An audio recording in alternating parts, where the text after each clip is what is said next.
ladies and gentlemen. Rob Stadnick alongside Joey White. Not going to hear Joey right this second, but you might hear in the background Billy Goheen. He's getting ready to preview the lineups, and he's going to give you the starting lineups, starting with the SS Tacoma T-Bolts. And now, the starting lineup for the visiting Thunderbolts, managed by Doug Reamer, assisted by Paul Burmeister. Batting first, right fielder from Elon University, number 11, Garrett Stonehouse. Batting second, shortstop from the University of Maryland College Park, number 17, Tommy Gardner. Batting third, third baseman from South Carolina Beaufort, number 2, Carl Colbert. Batting fourth, first baseman from New Mexico State University, number 34, Cooper Williams.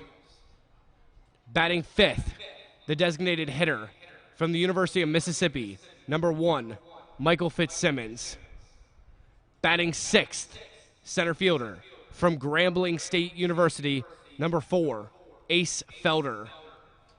Batting seventh, catcher from the University of Mississippi, number 20, Carson Klepzig. Batting eighth, second baseman from the University of South Carolina Aiken, number 3, Graylin Fowler. Batting ninth, left fielder from the University of Maryland College Park, number 22, Richie Schieckhofer. And the starting pitcher for the Thunderbolts from the University of Delaware, number 31, Cole Benjamin.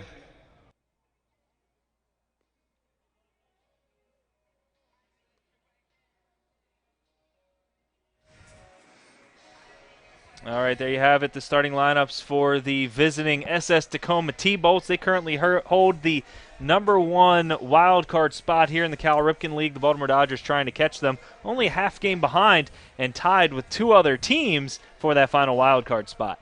Yep, Dodgers currently in control of their destiny right now. If they win out, they will be in the wild card for the first time. It'll be their first playoff appearance in program history, in team history. So right now the Dodgers are in a great position, but on the mound for the SS Tacoma T-Bolts, Cole Benjamin, a junior out of University of Delaware, started 3 games so far this season, picked up decisions in all 3. He's 1-2, a 2.7 ERA in 16 2/3 innings pitched. So he's a guy who normally only goes about 5 or 6 innings in a game, but has given them some really solid production.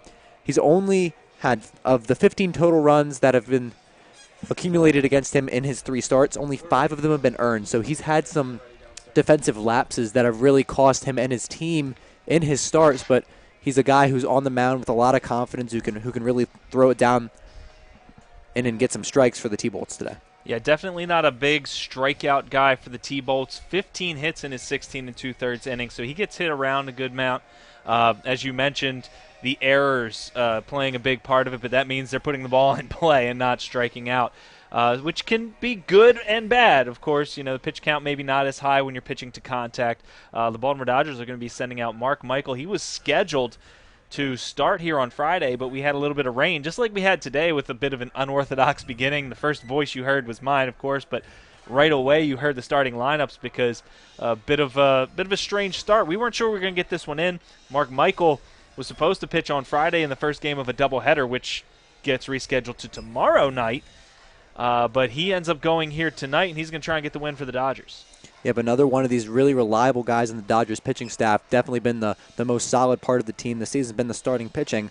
Michael, 28 innings pitched, has a record of 1-1 in 3 starts. He'll be making his 4th today, a 2.25 ERA. So another guy who's going to try to keep the runs off the board. And then if he can get a considerable distance in this game, it's really going to be up to the bullpen, which has been one of the main struggles for the Dodgers this season to keep the game close. And we're going to hand it back over to Billy Goheen for the starting lineups for your Baltimore Dodgers.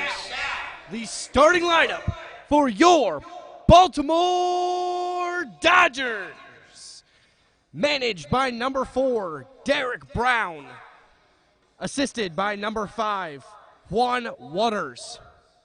Pitching coach, number 52, Ed Chestnut. Batting first, second baseman from New Mexico State University, number 1, Joey Ortiz. Batting second, right fielder from New Mexico State University, number 13, David Bellamy. Batting third, the designated hitter from the University of California, Berkeley, number 2, Brandon McElwain. Batting fourth, first baseman from Creighton University, number 24, Shane Coker. Batting fifth, the shortstop from the State College of Florida, number 12, Austin James. Batting sixth, center fielder from the State College of Florida, number 30, Jaron Shelby. Making his Dodger debut, batting seventh, third baseman from Chowan University, number 25, Robert Williams. Batting eighth, catcher from Eastern Michigan University, number 9, Alex Walansky. Batting ninth, left fielder from Creighton University, number 3, Nick Ortega. On the mound for the Baltimore Dodgers from King University, number 35, Mark Michael.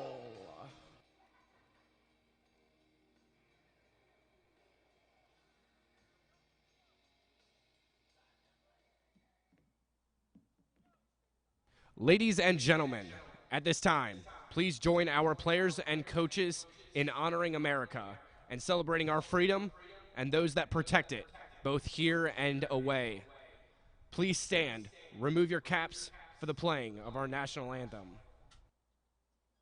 Say, can you see by the dawn's early light what so proudly we hailed at the twilight's last gleaming, whose broad stripes and bright stars through the perilous fight o'er the ramparts we watched were so gallantly streaming, and the rocket's red glare, the bombs bursting in air, gave proof through the night that our flag was still there.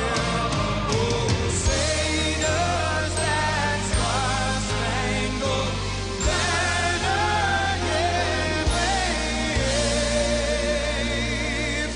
o'er the land of the free and the home of the brave.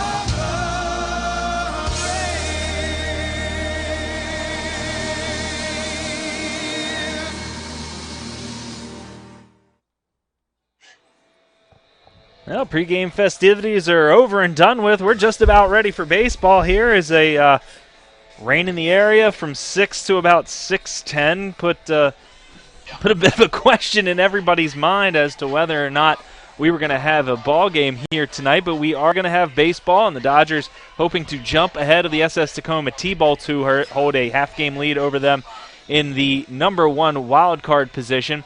The Dodgers going to have a new starting third baseman here today. Robert Williams from Chowan University making his first start for the Dodgers. Bit of unfortunate circumstances leading to him getting into the lineup and joining this team. Yep, definitely. Started out with Taj Porter, who began this season who played a lot this season, got some decent time, ended up breaking his hand, unable to play at third base, and then Paul DePino just came to the ballpark today sporting a leg brace and a pair of crutches. He has a torn meniscus, so he's done for the rest of the year, and that leaves them with very little to nothing at third base. Zach Seal, more of a guy who's looking to play first base in his college career, not going to be out there. He also has some shoulder issues, has had some arm fatigue. And so they got to turn to a new guy. Thankfully, they're able to bring in Robert Williams from Chowan University, a guy who in the D2 JUCO was the Defensive Player of the Year. So hopefully they can ease up some of their third base woes. They've had a lot of errors from that position this season.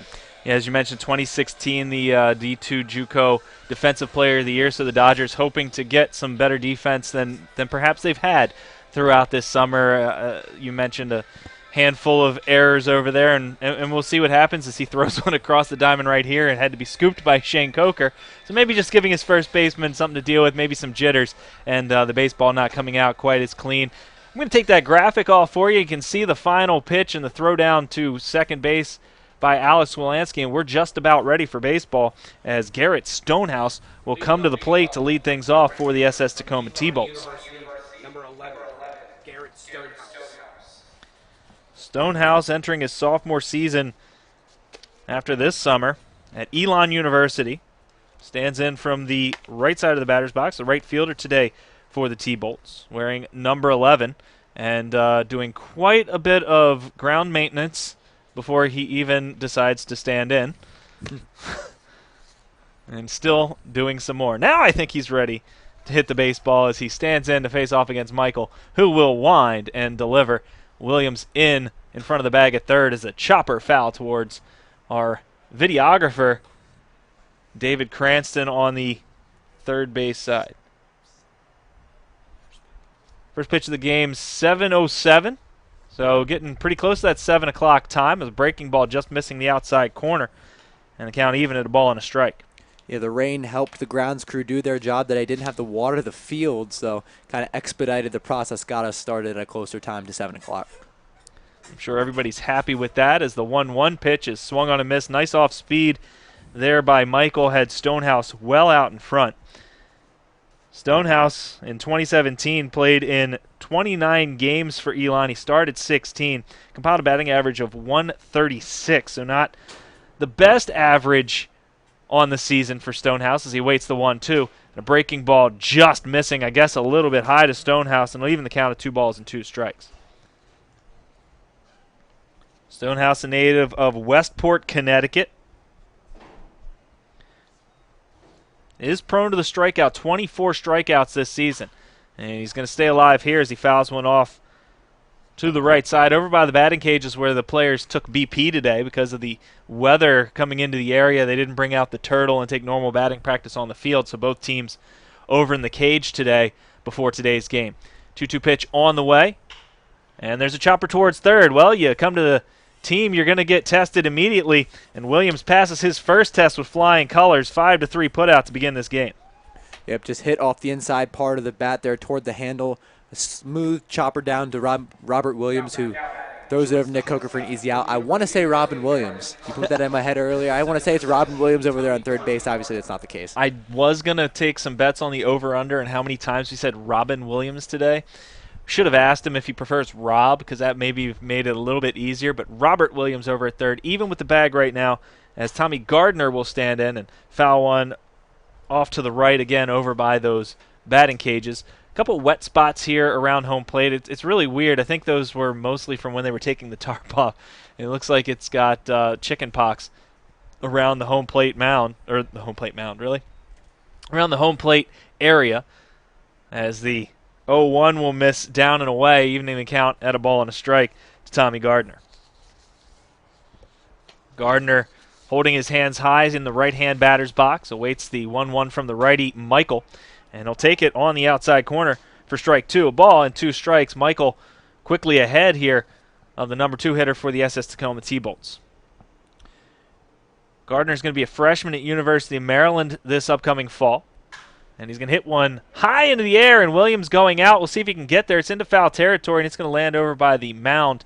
Looked like Ortega slipped when he tried to take off, so he wasn't even very close to getting that baseball. Williams out there by the Dodger dugout couldn't make the play, but I think he's getting a little greedy in the early going, trying to make every single play in this ballgame.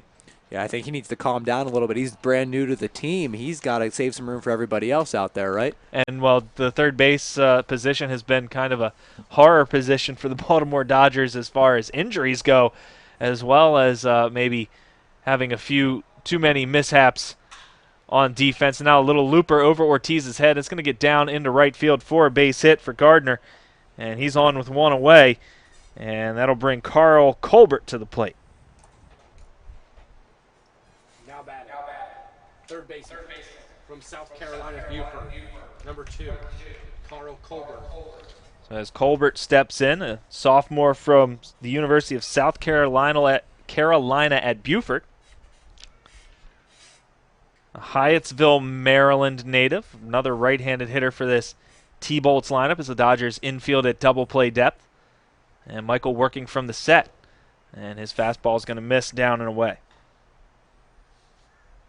Colbert played for Catonsville Community College Cardinals in 2017. He's going to be attending South Carolina Beaufort next season. The 1-0.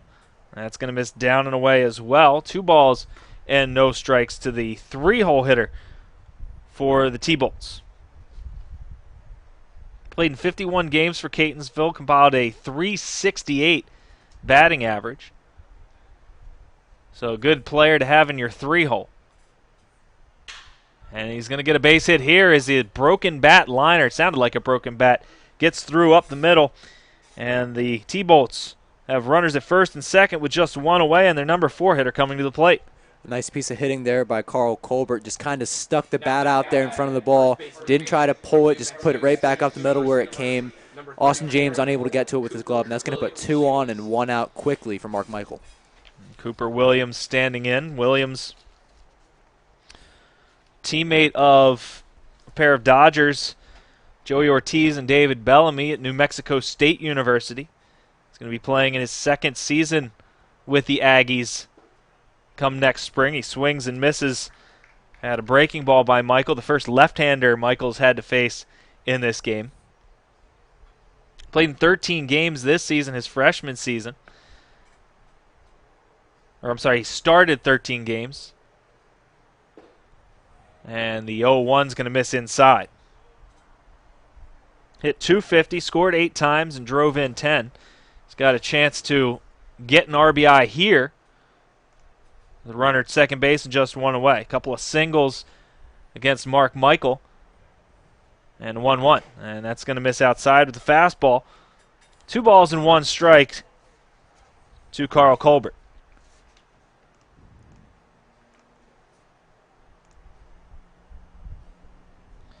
Colbert, the leading hitter for the SS Tacoma T-Bolts.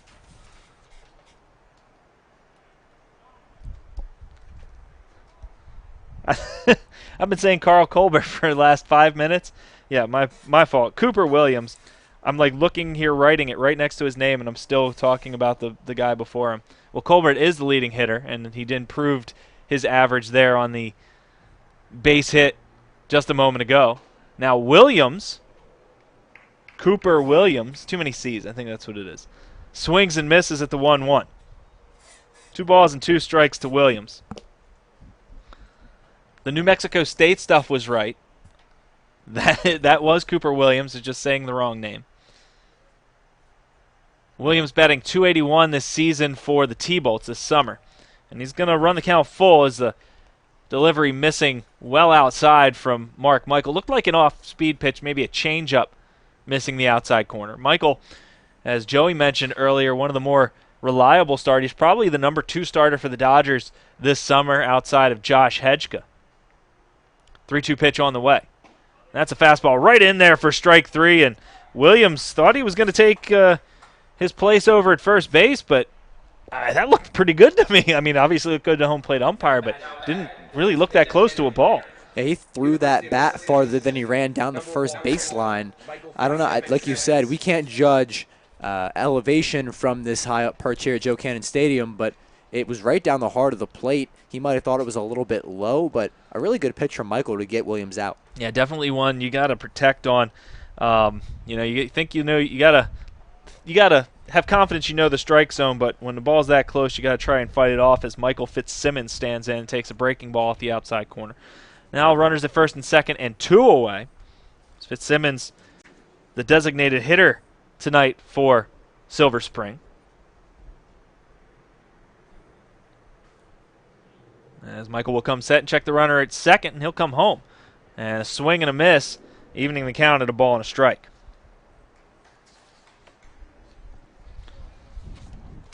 Fitzsimmons just finished up his sophomore campaign at Ole Miss. I can't pronounce the name of the town he's from. Ead, Tennessee. I'm just going to try to not sound stupid. Broken back grounder up the middle. James up with it. He'll flip to Ortiz, and that will do it for the T-Bolts. They threaten, but they're unable to push a run across. The Dodgers coming to bat. The game is scoreless. This is Baltimore Dodgers baseball.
Welcome back to Joe Cannon Stadium. I'm Rob Stadnick alongside Joey White here for this lovely evening. Turned out to be fantastic after a little bit of rain. Nice cool breeze.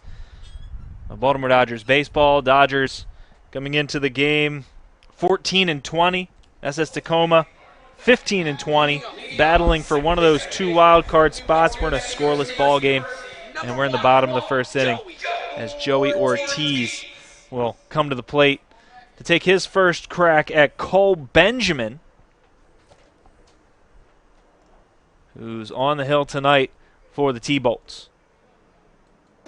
And a fastball is going to miss up and in. Ortiz, one of the two players for the Baltimore Dodgers selected to go down to North Carolina to play in a little college prospect showcase, a summer league showcase, as he pops one into foul territory down the first base side. Going over is the first baseman Williams, and that's going to get out of play.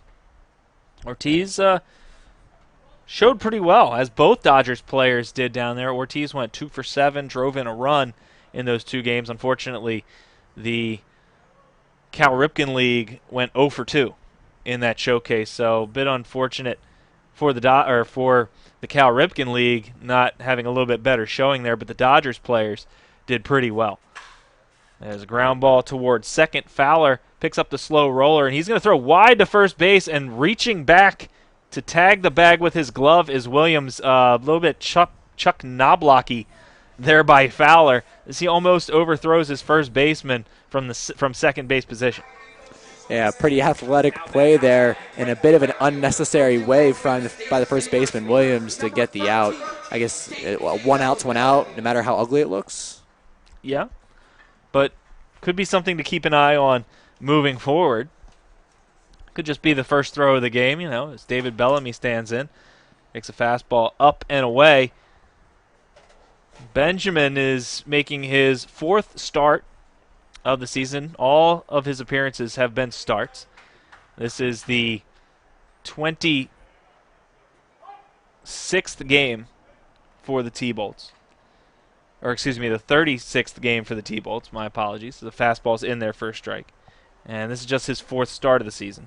Also pitched for the T-Bolts last summer. Fastball's going to miss up. 2 balls and 1 strike to Bellamy. Last summer, Benjamin got hit around quite a bit. In 31 2/3 innings, had an ERA just shy of 8 in 2016. Fastball in the dirt. This season, he's turned it around 1-2 on the season, 16 2/3 inning, just a 2.70 ERA for Cole Benjamin. So has certainly buckled down in the Cal Ripken League as the fastball is going to catch the plate at the belt to Bellamy, and we're going to run it full to the left-handed hitter from the University of New Mexico State. Well, that sounds weird. Don't say that ever again. And a foul ball off the end of the bat over into the stands here, and luckily not catching anyone as you hear it hit the metal bleachers at Joe Cannon Stadium. Outfield for Bellamy shaded slightly to pull. Not a whole lot of wind here. The flag's draped down on the flagpole. The 3-2 hit the other way on the ground. Gardner up with it. Running throw is not going to be in time. Nice hustle there by Bellamy, as originally that looked like to possibly be a routine ground ball to the left side, but it was far enough in the hole to allow Bellamy to reach. Yeah, Bellamy just slapped that one over to the shortstop, and another good example of the hard work and hustle that the Dodgers have exhibited all season, running all the way through that ground ball, and it gets him on base. As Brandon McElwain will come to the plate and take his first hacks, and a wild one at the very first pitch he sees from Benjamin is up around the letters. And sitting dead red, getting the fastball, but not in the right location as he swings through. And another fastball blown by McElwain this time. That pitch a little bit more into the strike zone, but McElwain seemed to maybe not be ready for that fastball. That swing was not as forceful as the first. So he's down on the count, no balls and 2 strikes. And good morning, good afternoon, and good night for Brandon McElwain. His 3 swinging strikes on 3 straight fastballs. And he's down the Dodgers 2 away with a runner at first base. Kind of an uncharacteristic at-bat from McElwain. He seemed very impatient up there, got into the count down 0-2, and swung at a high fastball that he had no business taking part of. Yeah, a little bit anxious. The Dodgers haven't played in 4 days, so perhaps having something to do with it. But swung at the first pitch up around the letters as Shane Coker stands in and takes a fastball that's on the outside corner. I don't think Coker necessarily agreed with that, as he took a little bit of a pause as he was stepping out of the box to re-prepare himself. So he's down on the count, no balls and a strike. Good speed over at first base in Bellamy. And that's another fastball, same spot. So that outside corner is going to be there for the pitchers today, the way it looks after those 2 pitches. So Coker looking to adjust to that pitch. I wouldn't be surprised to see Benjamin try and go a little bit further off that outside corner. Runner goes, a little fister over towards the Dodger bullpen. It's going to get out of play, and Coker will stay alive as Bellamy was off to the races on the delivery. Yeah, Bellamy, like you said, a lot of speeds out there on the base paths. 8 stolen bases this season without getting caught. So one of these 2 New Mexico State guys who have a lot of speed for the Dodgers this summer. And the 0-2 is a fastball up and in. And did that get a piece? They're saying it clipped the bat, yeah. So it hit the bat and a foul ball. I saw the hands go up. I didn't see the ball bound away. So the count remains no balls and 2 strikes. I thought it hit Coker is what the call was, but didn't see Coker move anywhere. So it fouled off the bat. Coker hits a ground ball to third. Tough play by there by Colbert, and he throws across to retire Coker. So the Dodgers get a runner with an infield single by Bellamy, but they can't move him past the first base bag. And that's going to do it for 1 full inning. The Baltimore Dodgers and the T-Bolts are scoreless as we head to the second. This is Baltimore Dodgers baseball.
Welcome back to the top of the second inning here at Joe Cannon Stadium. Rob Stanek alongside Joey White, bringing you this Cal Ripken Collegiate Summer League baseball action in a scoreless game between the Baltimore Dodgers and the SS Tacoma T-Bolts. This is nitty-gritty time for the Baltimore Dodgers. Have 6 games left and just 1 week to do it, or 1 week to complete them, excuse me, is a fastball to Ace Felder in there for a strike.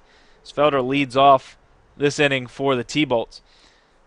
And of the 6 games the Dodgers play, the 0-1, a drag bunt attempt, but not a good one, as right there is Michael. And running well inside the baseline there was Felder. I don't know what he was doing, and that's not the normal inside the baseline you see.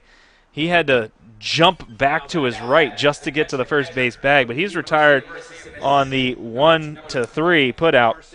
I was saying, of the 6 games that the Dodgers have left, 5 of them are against players that they are fighting for playoff position. As Carson Klepsig stands in, a fastball will miss the inside corners. Klepsig backing out of the way just a little bit. The Dodgers game tonight against the T-Bolts, obviously a big one, as the T-Bolts a half game ahead and in the number 1 wild card spot. It's a fastball in the outside corner in there for a strike. They've got 2 against the River Dogs coming up tomorrow, which is a reschedule from Friday's rainout. And a hanging breaking ball lined into left field by Klepsig, and he's on with 1 away. Kind of a mirror of what we saw last inning, so hopefully we see a mirror as far as the T-Bolts not scoring any runs. Yeah, so far only contact singles getting through the infield for the T-Bolts. Nothing extra base so far. Of course, I don't want to speak anything into existence, but at least when Mark Michael is getting hit, the balls are coming through the infield, given the opportunity for groundouts. As that'll bring Graylin Fowler to the plate. Fowler's got good speed, so if you want to double somebody up, this may not be the guy. So the ground ball, maybe not the best here for him. You trade your catcher for pretty good speed. But this could be good as a little pop-up into foul territory. Shane Coker coming in now, makes the catch. Had a little bit of trouble with that baseball, but makes the catch and 1 pitch, and Fowler is retired. And a little pop-up is kind of what the doctor ordered there for the Baltimore Dodgers. Definitely now just need to force out at second or first to get out of the inning. As Richie Schieckhofer will come to the plate to take his turn, the 9-hitter for the T-Bolts. We'll get back to the schedules. A swing and a miss by Schieckhofer. After today's game and the doubleheader tomorrow, the Dodgers will have another doubleheader. At least that's the assumption, because it's not on the schedule yet. It's a breaking ball back to Michael. He's going to run to first and underhand it to Coker to complete the out. And before we go to break, let's just say, complete that thought. They're going to have another doubleheader potentially against the Grays on Thursday, and that's a team that's 2 games out of a wild card spot. And then they're going to finish up against the Redbirds, a game that could be big, but not a game against a team that is fighting for one of those final spots. They pretty much have the North Division wrapped up. But that's going to do it for the T-Bolts in the top half of the first inning. Baltimore Dodgers coming to bat in the bottom half. This is Baltimore Dodgers baseball.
Baltimore Dodgers baseball here. I'm Rob Stadnick alongside Joey White, bringing it to you as we're in a scoreless ball game between the SS Tacoma T-Bolts and the Baltimore Dodgers, as the 5-hitter Austin James is going to lead things off for Baltimore here in this bottom half of the second inning.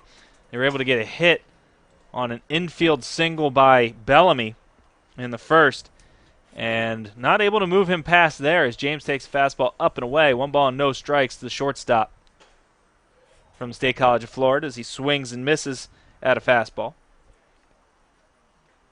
1 ball and 1 strike to James. James has been struggling in the RBI category after leading the team for much of the season. He swings and misses at another fastball here, and he's down in the count, 1 ball and 2 strikes. Yeah, but has really improved his average. Had a dip down into the 270s, back up to 291 right now, trying to get to that 300 mark. And a swing and a miss, and down on strikes again. These Dodgers going to have to lay off that high fastball, as we've seen 2 batters in this game strike out on fastballs around the letters. Yeah, so far Benjamin on the mound has been overpowering with the high heat, and there's a lot of velocity on that. You're going to need to find a breaking ball or something that's closer in the zone that you can get your barrel of the bat on and put it out into the outfield. And that'll bring Jaron Shelby to the plate. Shelby has been coming on as of late, a player that this team had high hopes for coming in. He's struggled pretty much all summer long. Batting average sitting at 177, but that's starting to climb from where it was earlier as a fastball will miss down. The first fastball missing as well. So 2 balls and no strikes to Jaron Shelby. Shelby has hit safely in 5 of his last 6, and he's had 6 hits in his last 4 games. Fastball in there at the belt for a strike. 2 balls and 1 strike to Jaron Shelby. Prior to that, during his struggles, he was showing some power. His 5 hits before this little streak that he's on went for extra bases, and now he's got a high pop down the left field line into fair territory. Coming over is Schieckhofer, and he's going to make the catch in foul territory for out number 2.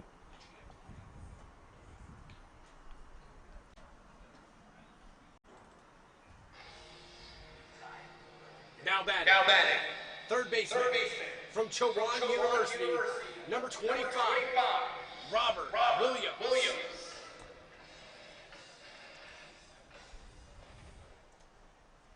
As Robert Williams will come to the plate, he's going to make his first appearance in the Cal Ripken League, and he's going to see a fastball. He doesn't swing at that high fastball, and he takes it for ball number 1.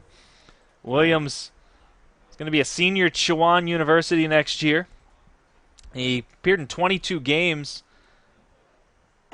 for them this past spring, starting 15. Didn't have the best success at the plate. He takes another high fastball. Hit just 111, 6 for 54. Scored 6 times, drove in 6 runs. A couple of doubles and a home run. Takes a fastball off the inside corner, and he's ahead in the count. 3 balls and no strikes. So you're making your debut. You get into, well, they apparently called 1 a strike. Looking at the, okay, ball 4. Looking at the scoreboard real quick, I thought I got one of the calls wrong. It's a 4-pitch walk to Robert Williams. When I looked at the, I was getting ready to say 3-0 count. I looked at the scoreboard. It said 2-1, and I didn't trust myself. Next pitch missing, and Williams over to first base with the 2-out walk. Nice way to make your Dodgers debut. Right first out of the game was a ground ball to third base that he threw over to first and then walked on his first at-bat. And a fastball to Wolanski catching the outside corner. Yeah, walking is not something Williams did particularly well this past spring. Just 3 walks in his 54 at-bats. So Wolanski down the count, no balls and a strike, and he holds off the fastball at the letters. 1 ball and 1 strike. And Wolanski, in 11 games this season, 31 at-bats, only has 3 hits. He's been struggling at the plate this summer, more of a defensive guy, but trying to move Williams over from first. And a fastball is going to miss up and away. 2 balls and 1 strike on Wolanski. Runner over at first base is Williams. He drew the 2-out walk. Still doesn't have an at-bat for the Baltimore Dodgers. Fastball is going to catch that expanded outside corner. You can say that again. Expanded. Yeah, that is not something that's unusual here in the Cal Ripken League. We've seen it before. We've complained about it a little bit before as well. Today it doesn't seem to be too egregious. We haven't seen any calls necessarily that have been super egregious. The 2-2 pitch popped up into foul territory. Coming over to take a look is Williams. Looks like he's got some room. His coach almost comes out and runs him over, but he makes the catch. And the Dodgers get a runner on first. Can't move him past there. And a couple foul ball pop-ups, and they're done in the second. We're going to head to the third. This is Baltimore Dodgers baseball.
Four, strike one. The 0-1 is fouled back and out of play. No balls and 2 strikes to Gardner. For those of you who may not have been able to hear me through the music, I still don't have this down yet. One away here on a ground ball to short by Garrett Stonehouse. So you didn't miss much, but you did just miss a hit by pitch on an 0-2 count. Something that frustrates everybody, and especially the manager and the pitcher. And that one, you had him down in a hole 0-2. Could try to throw something out of the strike zone to get him swinging away. Instead, choose to go in or had something slip and catches him on the back part of his left shoulder, and he takes first base for the second time this game. Yeah, I'll be honest, it looked maybe like a slider that he maybe tried to backdoor in there and didn't really get much break. Started a little too far inside, but man, those 0-2 hit by pitches can be killers. Is over at first base, Tommy Gardner, and the second consecutive time he's been on base is Carl Colbert now in. And I talked a little bit about him while Cooper Williams was at the plate the last time. The leading hitter for this T-Bolts team as he swings and misses at a breaking ball there. Colbert, 6'1", 195. 6'3", 225, excuse me. And he looks every bit of it at the plate. And he swings and misses at a slider here. And there's a 3-pitch strikeout for the Dodgers hurler. Same thing we saw a couple innings ago for Cole Benjamin and the T-Bolts. Yeah, Michael, outside of that one slider that got away, been dialed in this inning, had the quick ground out against Stonehouse, had Tommy Gardner down 0-2, hit him with a pitch, and then a 3-pitch strikeout there. Michael was dealing in this third inning. Yeah, maybe a difference of 6 inches. The line drive over to Williams is going to end the inning for the T-Bolts. I was going to say maybe a difference of 6 inches was the difference between a 9-pitch inning or potentially longer pitch inning. It turns out to be a 10-pitch inning for Mark Michael on that because of that catch by Williams to end the inning. So he does hit a batter, but it doesn't hurt him as he is stranded over at first base. We're going to head to the bottom of the third inning in a scoreless ball game. This is Baltimore Dodgers baseball.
And we're here at the bottom of the third inning. Rob Stanek alongside Joey White at Joe Cannon Stadium in Hanover, Maryland, with the Baltimore Dodgers and the SS Tacoma T-Bolts in Cal Ripken League summer action.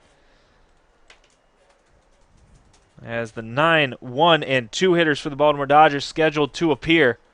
Well, I guess those orders will appear as a fastball catches the secret outside corner for strike one. Righty-righty matchup as another quick pitch and another quick strike as Ortega swings and misses. Is it going to be this kind of game? Because fantastic if it is. As long as the Dodgers can get one on the board and we can just plow through, that would be wonderful. It's the 1-2, and that one just missing that outside corner. That there's your limit. That's how far out you can go without getting the strike. An inch or two in, he probably gets that call. The 1-2. And a little looper towards short and into left field for a base hit. Gardner not able to reach out with the glove to get it, and Ortega on with a leadoff single. Little looper out in the left field. And that'll bring Ortiz to the plate with Ortega over at first. Not a hard piece of contact by any stretch of the imagination, but either way, a single is a single. That's going to put one on for the second leading RBI guy on this team, Joey Ortiz, only one behind Austin James. That's a little unorthodox from your leadoff hitter. And Ortega with a couple home runs on the season, so that certainly helps add to that number.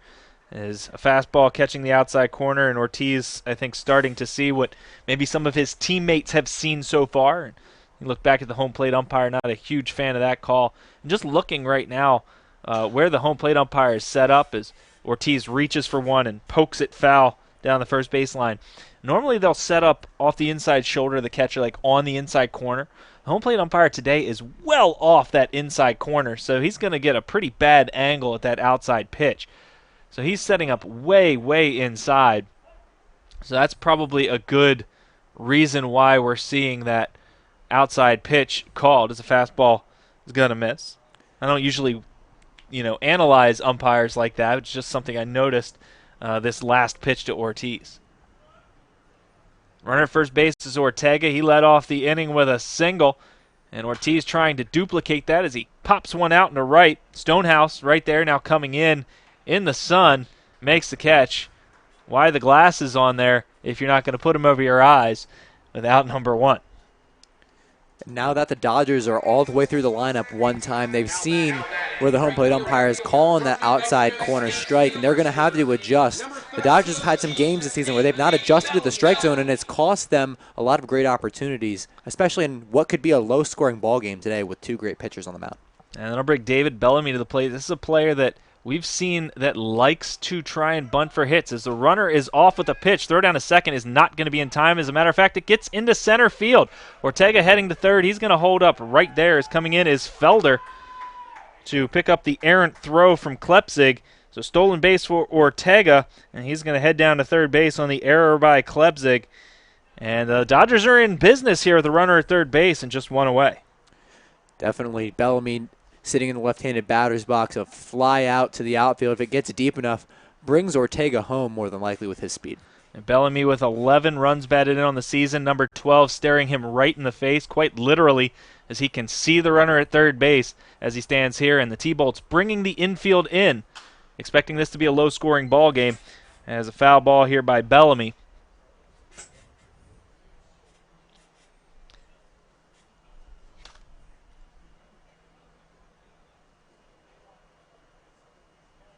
Bellamy even in the count, a ball and a strike. And he's going to foul one back to the screen here. And 1 ball and 2 strikes to David Bellamy. Bellamy playing in his 30th game with the Dodgers this summer. .258 batting average. That was, of course, before his single, so that's going to bump up a little bit over .260. We'll see what happens here. A little cue ball over towards Derek Brown on the third base coaching box, and he makes the play and flips it back into play. Yeah, nice play there by Derek Brown. We've seen some issues over in that third base batter's box from some pretty good former MLB players. Larry Sheets, a couple games ago, had some trouble fielding off that side. As Benjamin will come set, looking to get a big strikeout here. He's not going to get it as a fly ball out in the left center. Going back is Schieckhofer. He makes the catch, and tagging and coming in to score is Nick Ortega. And the Dodgers take a 1-0 lead on the sacrifice fly by David Bellamy. If that one pushed out into left center field, got deep enough that Ortega, with reasonable speed, able to get in there very easily. And in what could be a very low-scoring ball game, Dodgers strike first with a run. As Brandon McElwain will come to the plate. And yet again, so fastball is going to miss here. Yet again, we see another potential unearned run for Cole Benjamin as the throw into center field, allowing Bellamy to get all the way to third. He doesn't score on a fly ball if he's still at second base. So McElwain's going to take a fastball up, perhaps learning from his last at-bat, laying off 2 fastballs at the letters. 2-0, not this time, as he swings at another high fastball. And he's down the count he's still ahead in the count, 2 balls and 1 strike, but swinging another pitch out of the zone there as that high fastball keeps getting to him, and he fouls back another one here. And he struck out on 3 pitches back in the first.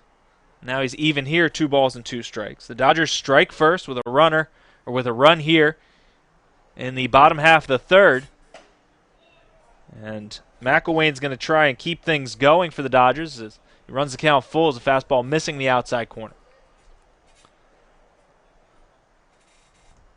The 3-2. McElwain hits it into the air out in the center. Going back first was Felder, but he stops in his tracks and stands to make the catch McElwain retired on the fly ball to center field, but the Dodgers score a run. As we head to the fourth, they lead it 1-0, and this is Baltimore Dodgers baseball.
Back here to the top of the fourth inning, Baltimore Dodgers and the SS Tacoma T-Bolts. Dodgers lead it 1-0, and I'm going to turn things over to Joey White for the play-by-play.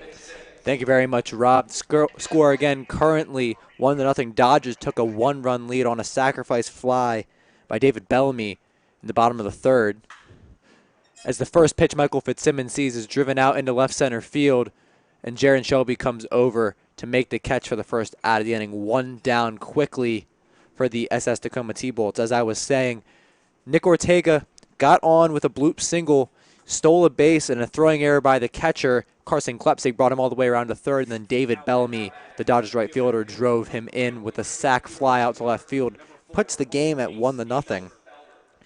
Gives Mark Michael a small cushion with one out now, and Ace Felder up to the plate, the center fielder for the T-Bolts today.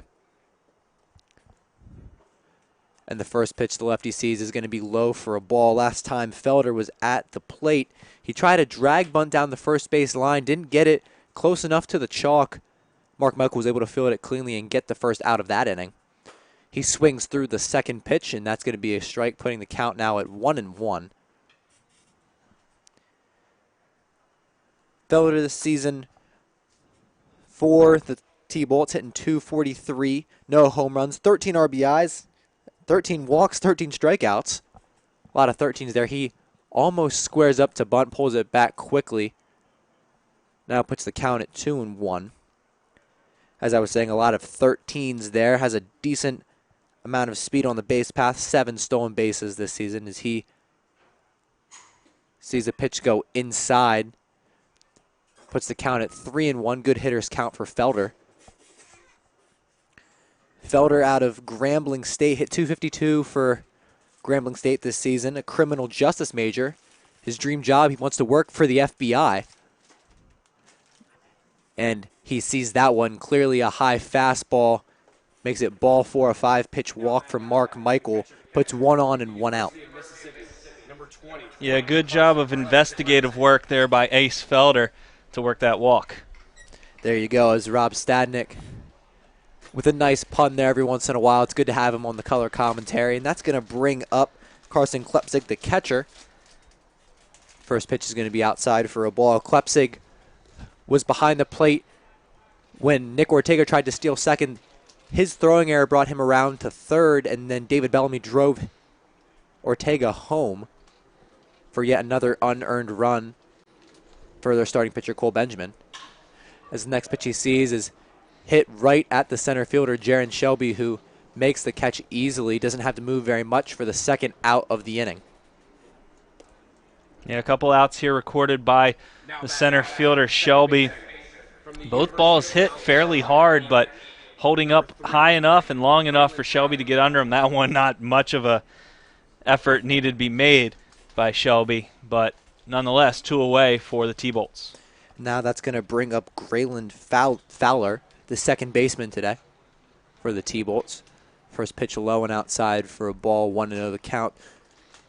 2 outs here in the top half of the 4th inning, 1 on. Dodgers leading 1-0. Michael working out of the stretch, delivers the next pitch low and outside for another ball, 2-0 the count.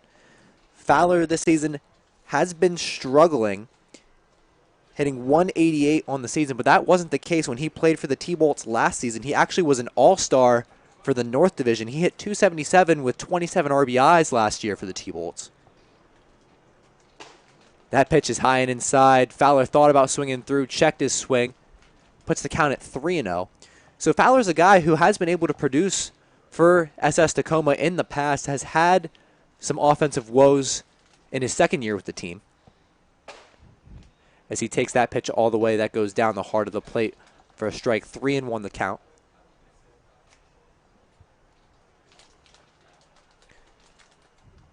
Fowler, the junior out of South Carolina, Aiken, looking to try to right those woes with just a little bit of time left in the season.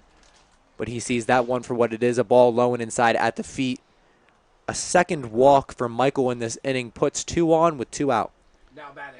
Michael getting himself into a little bit of trouble with a couple of walks here in the inning. Luckily, if you can get the 9-hitter right here, you get out of it with not too much damage, just maybe a few extra throws on that arm. As Richie Schiekofer takes the left-handed batter's box against Mark Michael, and he swings through a breaking ball there. A nice pitch by Michael. Schiekofer trying to give the T-Bolts a lead with that swing, a 3-1 lead, trying to hit that 310 down that right field line. Big swing from that left-hand side. Michael checks on Felder at second base as the next pitch to Schiekofer is fouled out toward the first base side dugout where the T-Bolts have been stationed today. Puts the count now at 0-2. Michael trying to work quickly to get out of this inning, gets the sign from his catcher, Wilansky.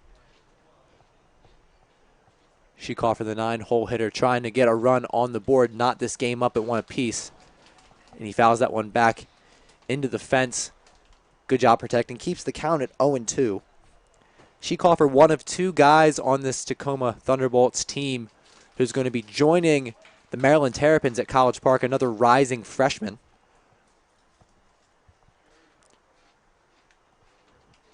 As he pulls the next pitch down the first base line again, that one, another foul ball, keeps the count at 0-2. I don't know how he hit that. I'm pretty sure that would have hit him in the leg if he didn't swing and foul that ball off, because that ball was well inside. And I don't know how he was able to get his bat around just to foul that off. He definitely started swinging a little bit early. Michael trying to keep Schiekofer off balance. The next pitch comes in, and that one is hit right back up the middle to Joey Ortiz, who makes a nice play, and he gets the out at second base. A nice flip over to Austin James ends the inning. So the Thunderbolts get 2 on with 2 out, and a hard hit ground ball up the middle, but another nice play by the second baseman, Joey Ortiz, ends the inning. That's going to do it from the top half of the 4th. When we come back, Dodgers are going to try to strike again, so stay tuned. You're listening to Baltimore Dodgers Baseball.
now for the bottom half of the fourth inning as the Baltimore Dodgers take their turn offensively. They're currently leading 1-0. A nice play from Joey Ortiz in the infield got the Dodgers out of a bit of a jam. Mark Michael walked 2.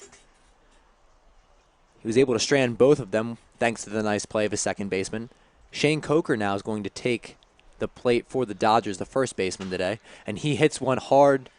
Excuse me, that's a soft pop-up out just beyond the infield as the second baseman Fowler makes the catch.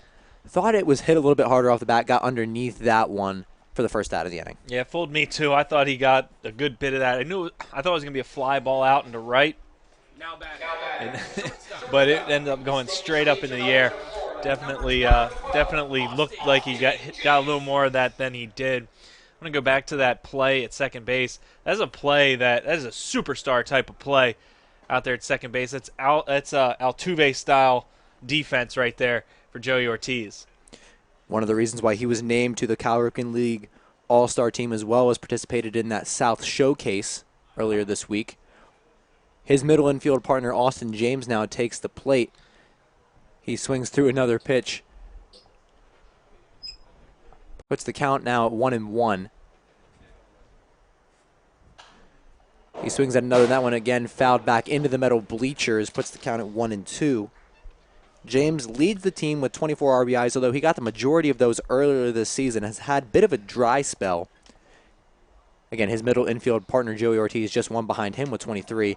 And that pitch catches the outside corner, much to Austin James' dismay, as he steadily walks back to the dugout with a caught-looking strikeout, second out of the inning. That's James's second strikeout. The first time he got caught looking. The third strikeout of the game for Cole Benjamin. And again, that secret outside corner is something the Dodgers are going to have to adjust to. And now the first pitch to Jaron Shelby, the Dodgers center fielder, is low and outside for a ball. Last time Shelby was up, flew out into left field. And the next pitch from Benjamin is going to be inside now, puts the count at 2-0. Shelby, one of these guys for the Dodgers with a lot of pop in the bat, a ton of extra base hits for this team, but that hasn't necessarily translated into average. That one bounced in the dirt now, 3-0. Benjamin been all over the place in this at-bat. Shelby more than likely now taking all the way. I spoke too soon. He swung all the way through that pitch, got the green light, and that's a strike. Puts the count at 3-1. I guess when you are struggling at the plate a little bit, a 3-0 pitch looks really nice to hit.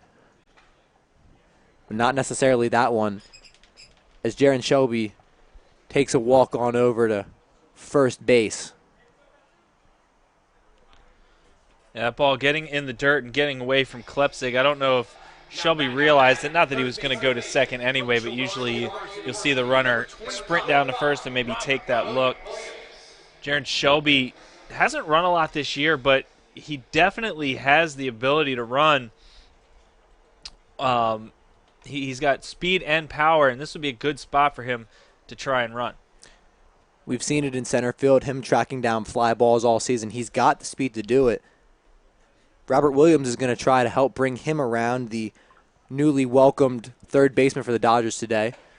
Shelby thinks about running a little bit, but Robert Williams in his second at-bat, first call at-bat, has a tough time keeping on hold of it, but it looks like Jaron Shelby gets caught in a pickle on the strike, and he's out.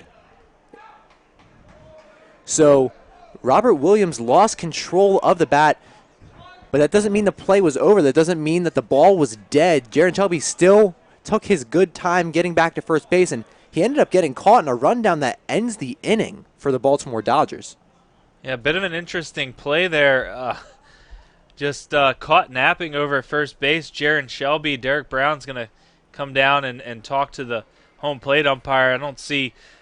I think Derek is maybe a little bit more confused than anything else. Certainly not angry at anything. I don't know, maybe asking, are you sure he didn't foul it off? But I guess Shelby thought maybe it was a foul ball, or maybe time was called because the bat was thrown. But unfortunately, you got to keep playing. So a little bit of a mental miscue ends the fourth inning for the Dodgers. When we come back, Mark Michael's going to take the mound and continue to hold off the Thunderbolts, or at least he will try. So stay tuned. You're listening to Baltimore Dodgers Baseball.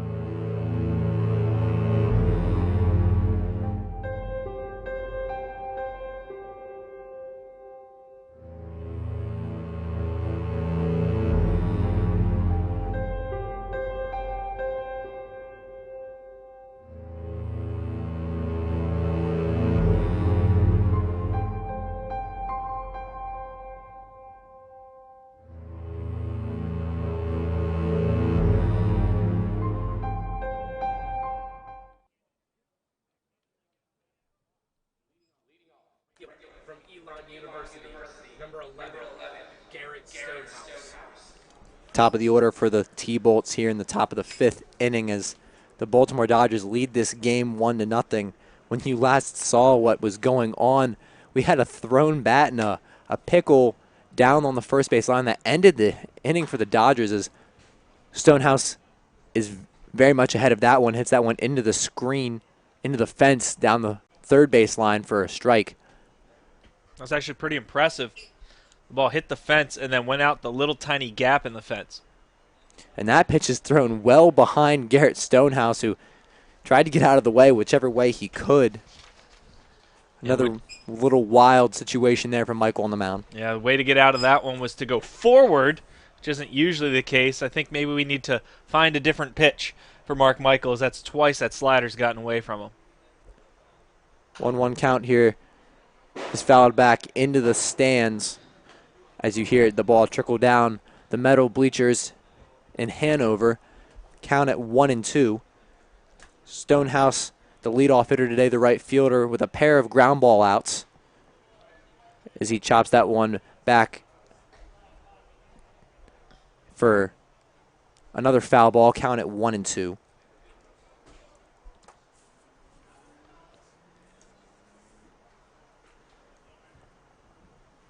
Michael trying to make quick work of Stonehouse again. That pitch is thrown in, and another hard hit ball down the third base line gets just out of the reach of the Dodgers bullpen, trickling out into the outfield. Yeah, minimal effort by John Sikowski there. Tried to field it while seated on the bench. The ball not close enough, and now he's going to have to walk after it. A little effort goes a long way. And Garrett Stonehouse keeps himself alive once again. That one fouled right back into the backstop. Keeps the count at 1-2. Stonehouse, another one of the great hitters for this T-Bolts team, hitting .345 on the season. And that one's just a slow grounder over to Austin James, who has the range to his right. Throw over to Shane Coker, who makes the play on the pickoff. A nice running throw from Austin James retires Stonehouse once again on a ground out. Yeah, Stonehouse was down the line. He was watching the ball the entire time. You know where that ball's hit. They always say, don't watch it. After you hit it, just go. You're gonna slow yourself down by not looking where you're running. And he watched that ball the entire time down the line until Austin James got to it. You know where that ball is going. Just dig for the bag. If he does that, he probably beats it easily. A couple of spectacular plays from the Dodgers middle infield has given them two beautiful outs. There's one out now in the top of the fifth as Tommy Gardner, the shortstop for the T-Bolts, takes the right-handed batter's box. First pitch was a strike, and then that breaking ball was swung through by Gardner to put the count at 0-2. Gardner's reached base twice so far in this game. First time on a single. Second time was hit by a pitch after being down in the count 0-2. And then that 0-2 pitch on the inside corner for a ball, 1-2 the count. You almost had deja vu all over again. It's another off-speed pitch almost hitting Tommy Gardner. Michael trying to retire Gardner for the first time today. And with that pitch, it's fouled back into the backstop once again. Catches that fence. Preserves the 1-2 count. I like that pitch. I would go there one more time. Try that high fastball. I think you get it by him this time. It's been working for Benjamin. We'll see if it can work for Michael here. And that one, another inside pitch that's hit down on the third base fence. Taj Porter, one of the Dodgers' third baseman who's out with injury, goes over to field that ball with his cast on his left hand. He broke his hand earlier this season.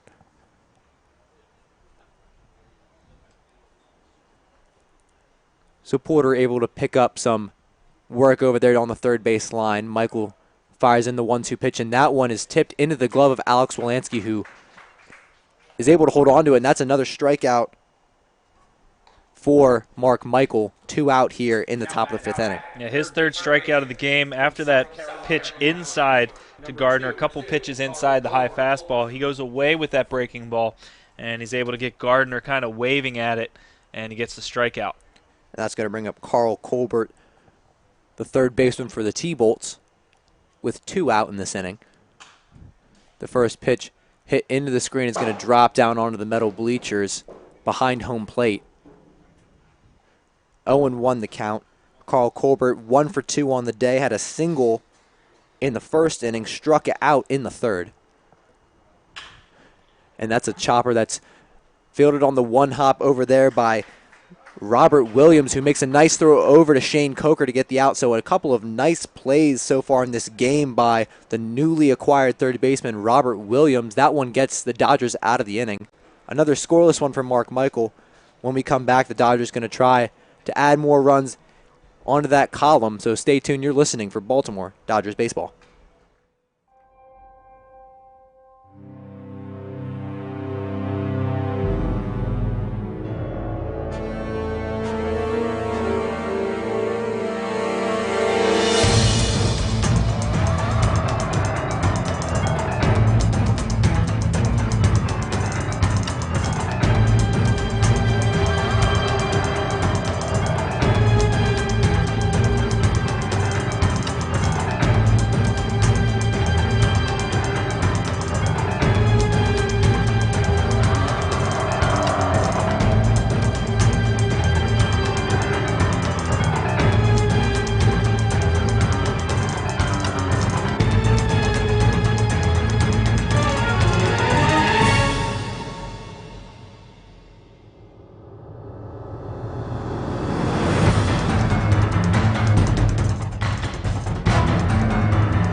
Robert Williams going to take another crack at it at the plate for the Baltimore Dodgers. Last time he was up, he lost his bat, but the ball wasn't called dead, and Jaron Shelby on first base got caught in a pickle, which ended the inning, which is why Robert Williams is back up and takes that first pitch on the inside part of the batter's box for a ball. Next pitch by Cole Benjamin bounces into the dirt, puts the count at 2-0. And then in the field, Robert Williams has been a welcome addition so far. Made a nice play on a short hop, a high chopper. He fielded cleanly and threw over to the first baseman, Coker, for the last out of the inning. And that one is a hard hit ball out into right center field.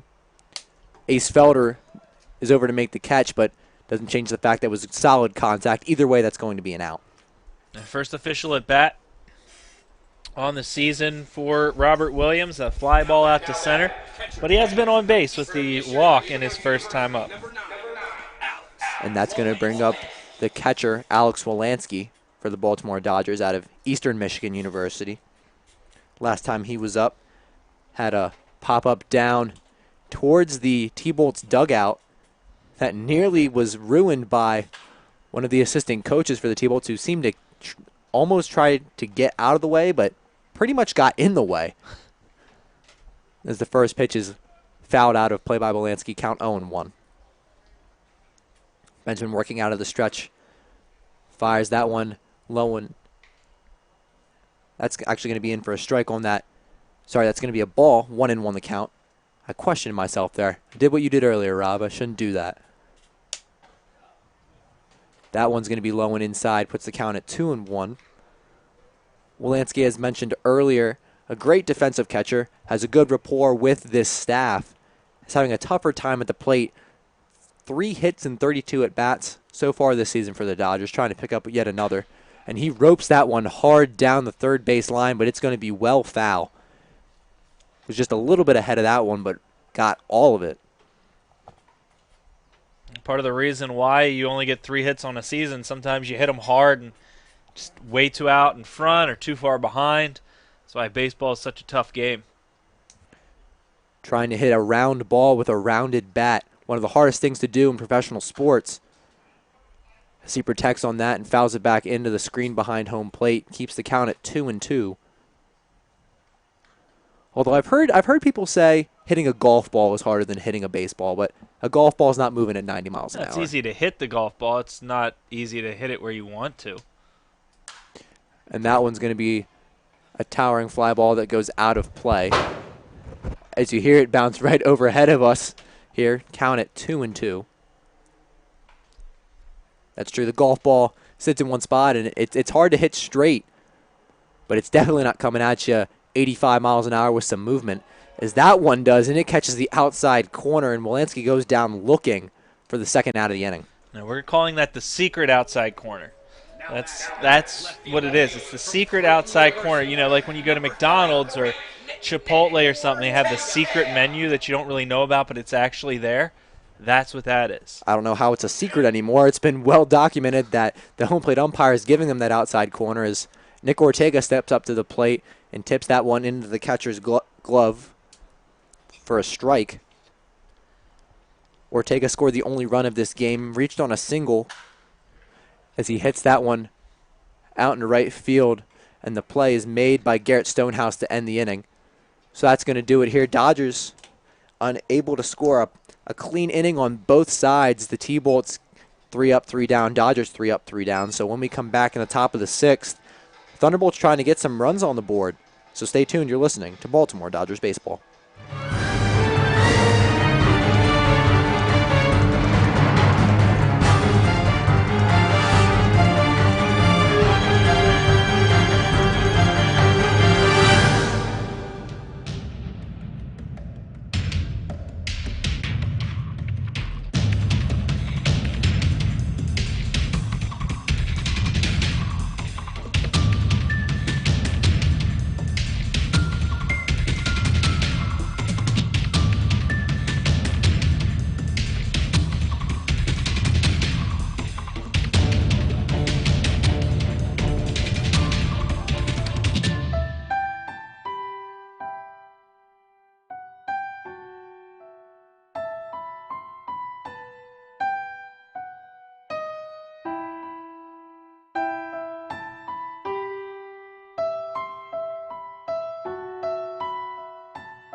Number 34, Cooper Williams. T-Bolts looking to put some runs on the board in the top of the 6th inning because they're currently down 1-0.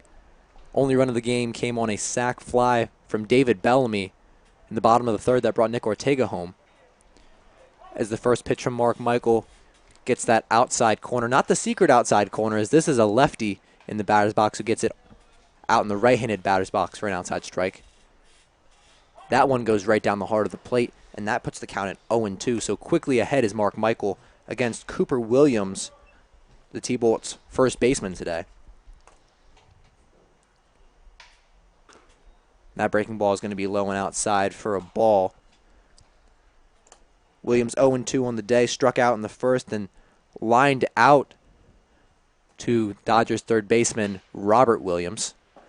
No relation as far as we know, but that breaking pitch is swung through by Williams, and that's going to put him out for the fourth strikeout of the game Now batting, the designated for Mark Michael. from the University of Mississippi, number 1. Another off-speed pitch there by Michael gets Williams fishing for it. And as you said, the fourth strikeout of the game. And Michael starting this inning off well. And now the designated hitter, Michael Fitzsimmons, comes to the plate for the T-Bolts. First pitch is the ball, 1-0 the count. Fitzsimmons, a junior out of Ole Miss, a couple Ole Miss guys on this team representing the SEC. Michael working out of the windup.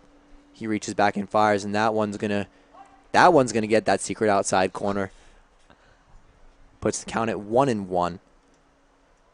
Fitzsimmons, one of the guys on this team who does a little bit with the bat and with the baseball.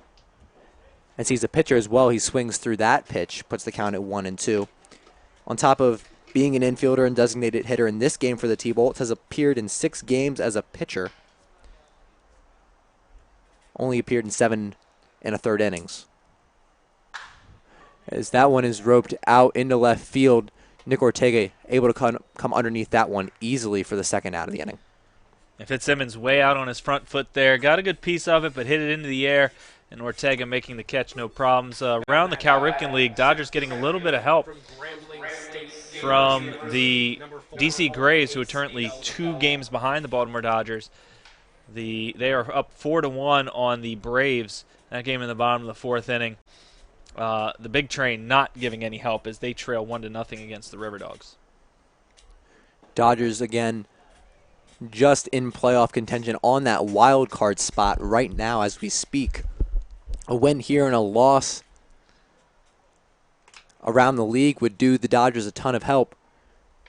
As Ace Felder takes the plate, first pitch is in for a ball, and that next pitch is chopped high to Joey Ortiz, who makes an easy play over to Shane Coker. Felder running hard through the bag once again, but that's going to be 3 up, 3 down. Another clean inning for Mark Michael, who is dealing right now in this game.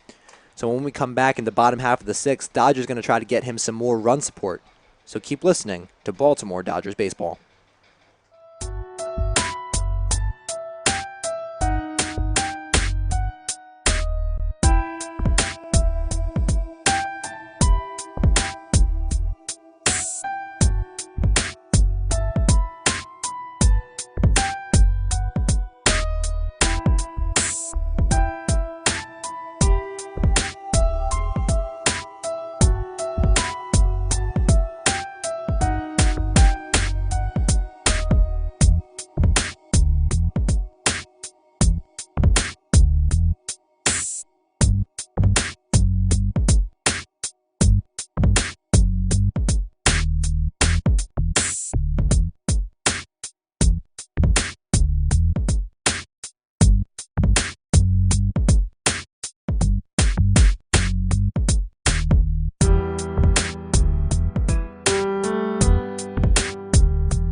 second baseman from New Mexico State University, number 1, Joey Ortiz. Top of the lineup for the Baltimore Dodgers in the bottom of the 6th. Currently leading 1-0, and the second baseman, Joey Ortiz, at the plate. And the first pitch from Cole Benjamin is going to get that outside corner once again for a strike. 0-1 the count. Ortiz so far in this game 0 for 2, grounded out to the second baseman and flew out to right field. And that pitch from Benjamin is way high.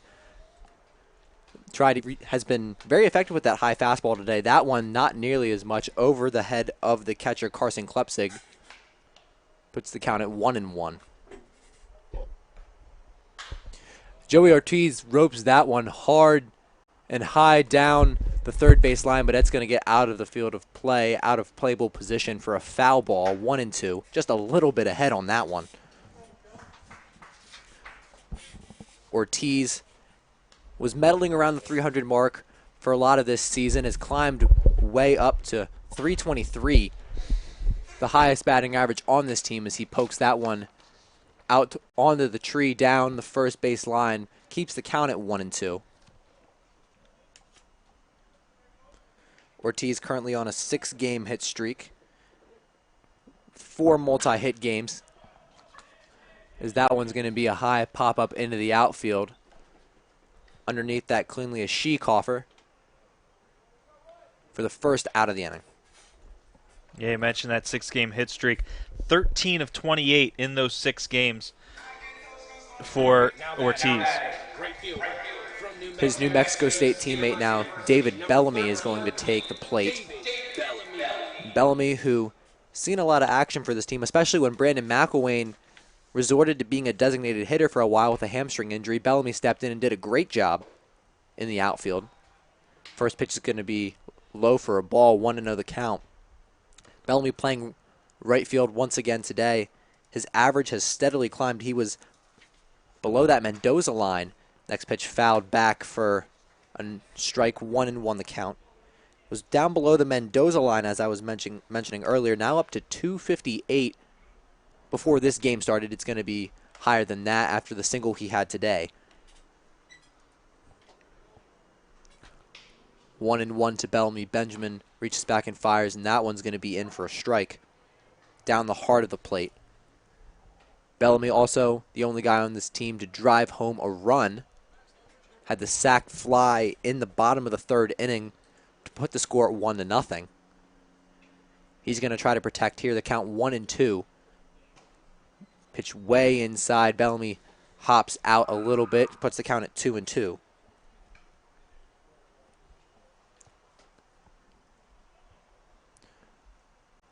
A little bit of throwing going on in the T-Bolts bullpen. Nothing too serious as of yet, as that pitch from Benjamin's going to be outside and works the count full 3-2. It's Gavin Wayman throwing down there. He's got a player with a catcher's mitt with him. David Bellamy hits that one hard in the right center field gap as he's running to second. He's going to make a play for third.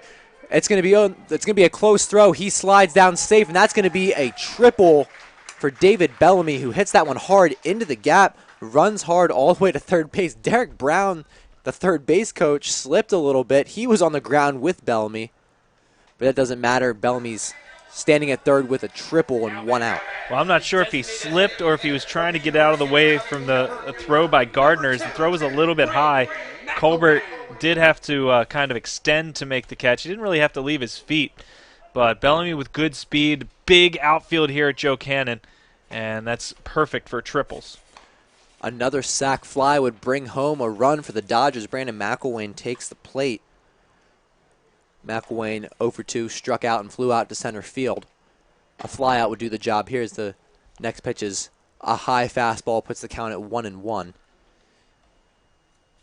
McElwain third on this team with 17 RBIs, looking to get his 18th.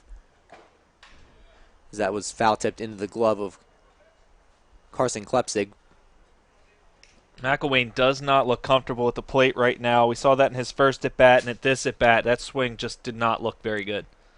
The 1-2, and that pitch is going to be outside, puts the count at 2-2. McElwain, as we mentioned earlier, did some great work out in right field, has made some incredible catches, was hampered by a hamstring injury, which forced him to go into a DH role. He has since returned to the outfield. A nice eye there from McElwain to run the count full at 3-2.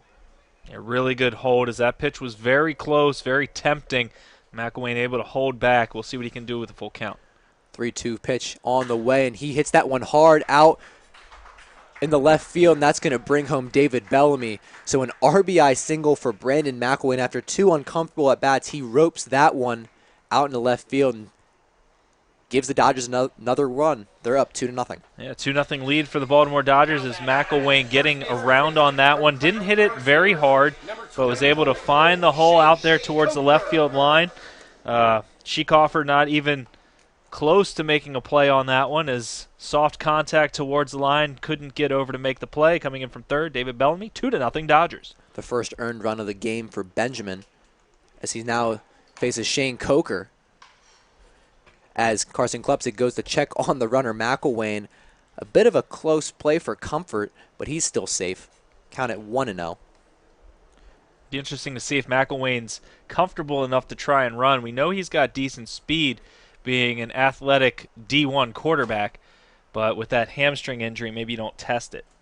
As you mentioned, played some college ball for University of South Carolina. Started 3 games as a freshman. He's now transferring over to Cal Berkeley. Says there's a better opportunity there. He's going to have to wait out a season of football. As Shane Coker hits that one through the wickets of Cole Benjamin, and Shane Coker's going to be safe. Brandon McElwain's going to be safe as that one passes through the 5-hole and puts 2 on now for the Baltimore Dodgers. Yeah, one of those cue shots, if you've ever played the game of baseball, you know those balls hit off the end of the bat that spin at like 10,000 RPMs. You like expect them to maybe kick. You get a little nervous when they start coming at you and they're spinning a lot. So he pulls up a little bit too soon. It goes through his legs and everybody's safe as Coker reaches on the error and McElwain goes down to second and Doug Reamer out to talk with his entire infield. As we mentioned, there is some action going on right now in the T-Bolts bullpen. Benjamin so far in this game has had a couple of blemishes. An error which brought home a run, but most recently the triple from David Bellamy and the single from Brandon McElwain put another run on the board. Looks like Benjamin's going to stay out there for a little more work. And that's going to bring up Austin James, the Baltimore Dodgers shortstop and RBI leader, who so far on the day is 0-2, struck out, swinging in the second, and then looking in the fourth. Looking to make some contact here. First pitch from Benjamin's going to be high. That high fastball that has worked well for him. James takes it for a ball. Runners on first and second. James looking to add to that RBI column. He swings through that pitch. Puts the count at 1-1. Dodgers just can't seem to lay off that high fastball in a good hitter's count right there. 1 ball, no strikes. You can't lay off the pitch at the letters. The 1-1 pitch is going to be low. Now the count's at 2-1. James, one of 2 guys on this team from the State College of Florida, the other one being his good buddy, Jaron Shelby. As he hits that one hard, and a nice play from the shortstop, Gardner, who lays out to make the catch. Tommy Gardner with an excellent piece of glove work for the second out of the game. It probably saves a run there as the ball smoked off the bat of Austin James. Kind of, sometimes when you're snake bit, you're snake bit. And great play there by Gardner to possibly keep this game within reach for the SS Tacoma T-Bolts. Defense does Benjamin a favor there as Jaron Shelby comes right up after his teammate and hits that one hard into center field. There's going to be a bit of a play at the plate as Brandon McElwain comes all the way through for another run in this inning. An RBI single from Jaron Shelby was a hard hit ball, and now the score is 3-0. Yeah, Jaron Shelby has started to come on as of late, as we mentioned. Now he's hit in 6 of his last 7 games. He's had a few multi-hit games in that span, 3 multi-hit games, as a matter of fact, in that span. 1 for 2 today with a walk. He's lowered his strikeout numbers. He's had 2 strikeouts in his last 7 games, so he's starting to see the ball much, much better. A guy who's been hampered by the strikeout this season.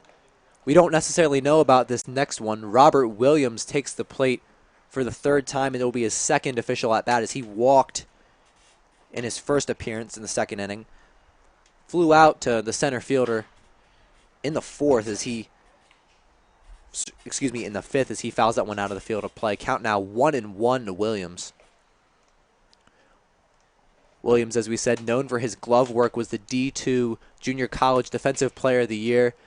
Made a nice play on a high chopper where he fielded on the short hop and threw over to first as he fouls that one into the glove of Carson Klepsig, who can't hold on to it. There's a big rip there by Williams, looking to get his first RBI in the season in just his third plate appearance.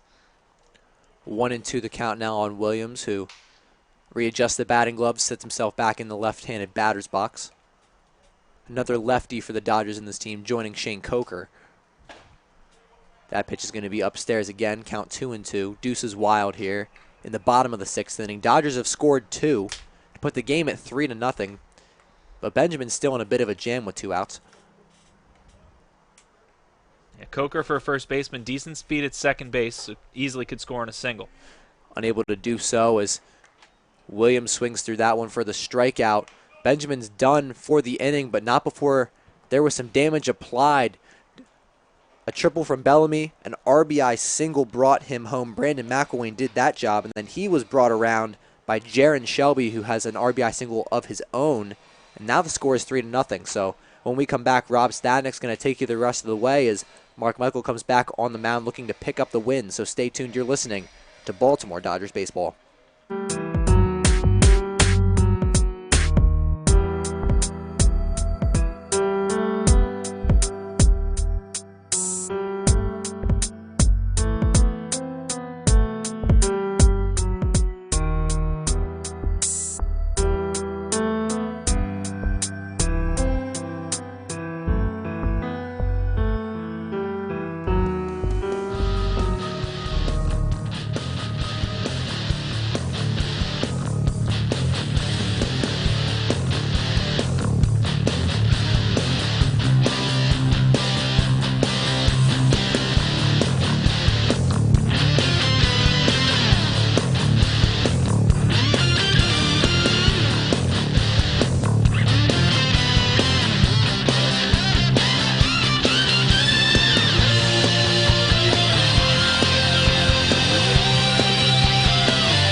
Rob Stadnick back with you alongside Joey White.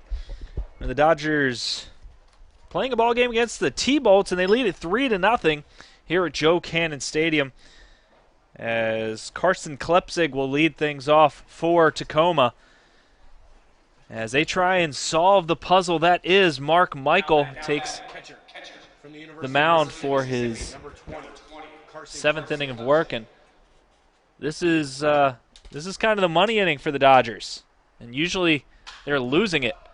So the first pitch has popped up. Ortiz can't find it, but Coker is right there to make the catch. The ball was to Coker. No wonder Ortiz couldn't find it. I look up, and I see Ortiz with his hands in the air. Where is it? And luckily Shane Coker right there to make the catch. So hopefully I didn't scare anybody too much, more than I scared myself anyway.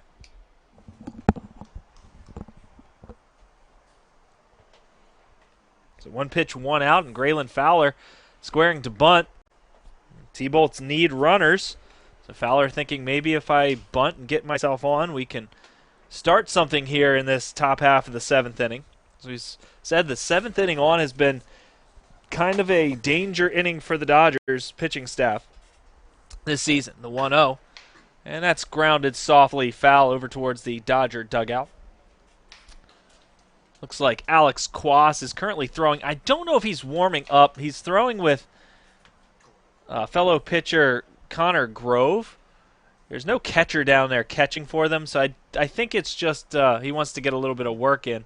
It's a breaking ball hitting the dirt. So Michael going very strong here. Hasn't allowed a run in the entire ball game, and he's retired the last 8 T-Bolts he's faced. 2-1. And that's a chopper foul over by the Dodger dugout, and the Thought the bat boy was going to go get it. Now Josh Hedgeka, the bigger bat boy, is going to go get it.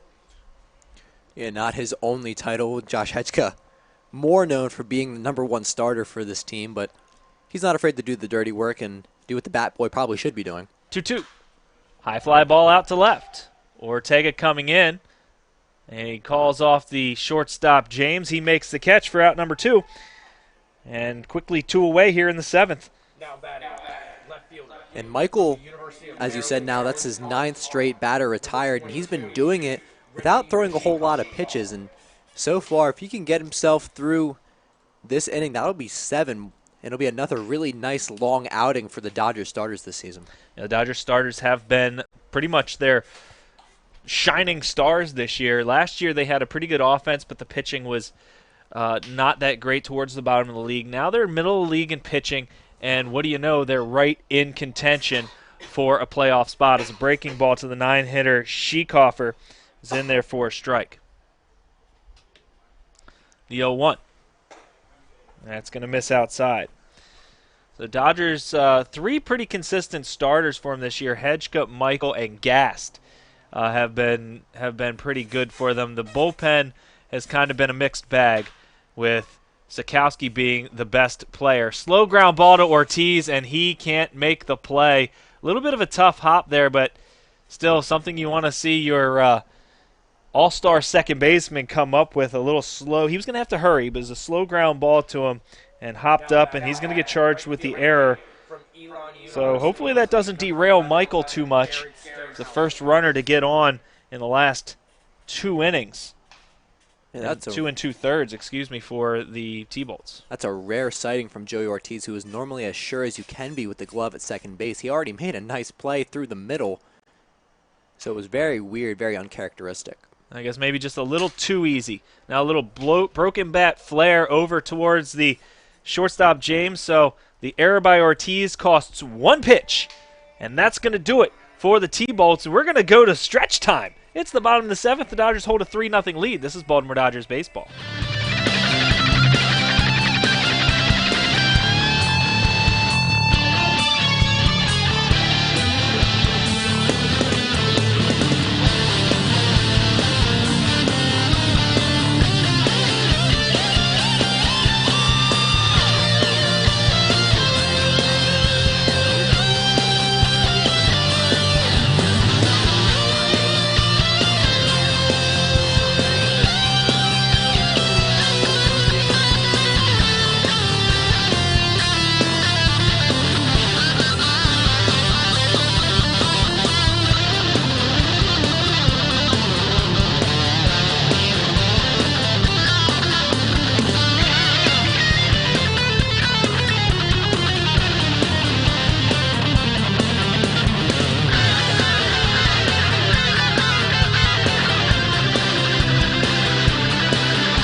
Back here at Joe Cannon Stadium, Rob Stanek alongside Joey White. We've got a new pitcher.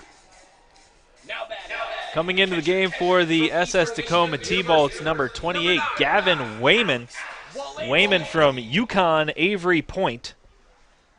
He's been pretty solid for the T-Bolts. Well, after his last 2 outings, his last 7 innings pitch is yet to allow a run.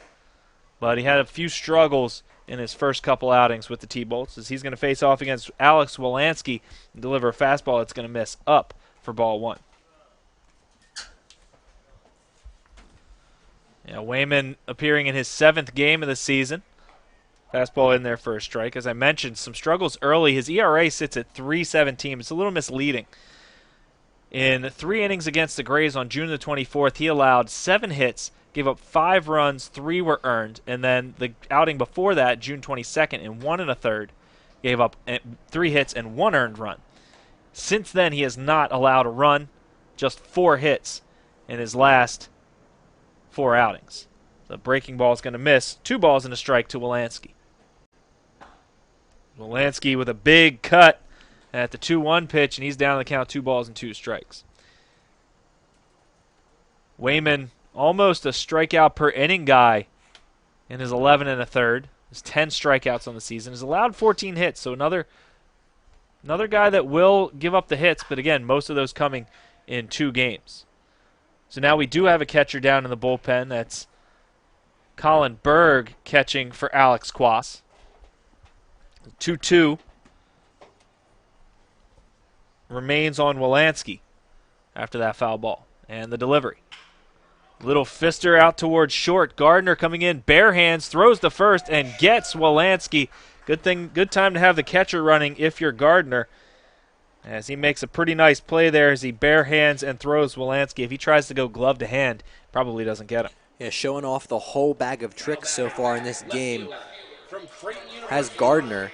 Earlier in the game in the 6th inning, caught a liner that was hit hard by Austin James. That time on the slow roller, shows the hand work, is able to throw it over and get the first out of the inning. Nick Ortega will come to the plate and take a fastball that catches the inside corner for a strike. Ortega on the day 1 for 2. He scored the Dodgers' first run back in the 2nd.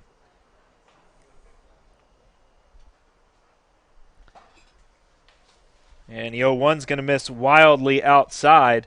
1 ball and 1 strike. Cole Benjamin's day done, obviously, with Wayman out there on the mound, who delivers up and in. 2 balls and a strike to Ortega. Benjamin went 6 innings, allowed 5 hits, 3 runs, just 1 was earned. That's kind of been the story for Benjamin this season. And he did strike out 5 as a foul ball here on the 2-1 count will bring the count even to 2 balls and 2 strikes.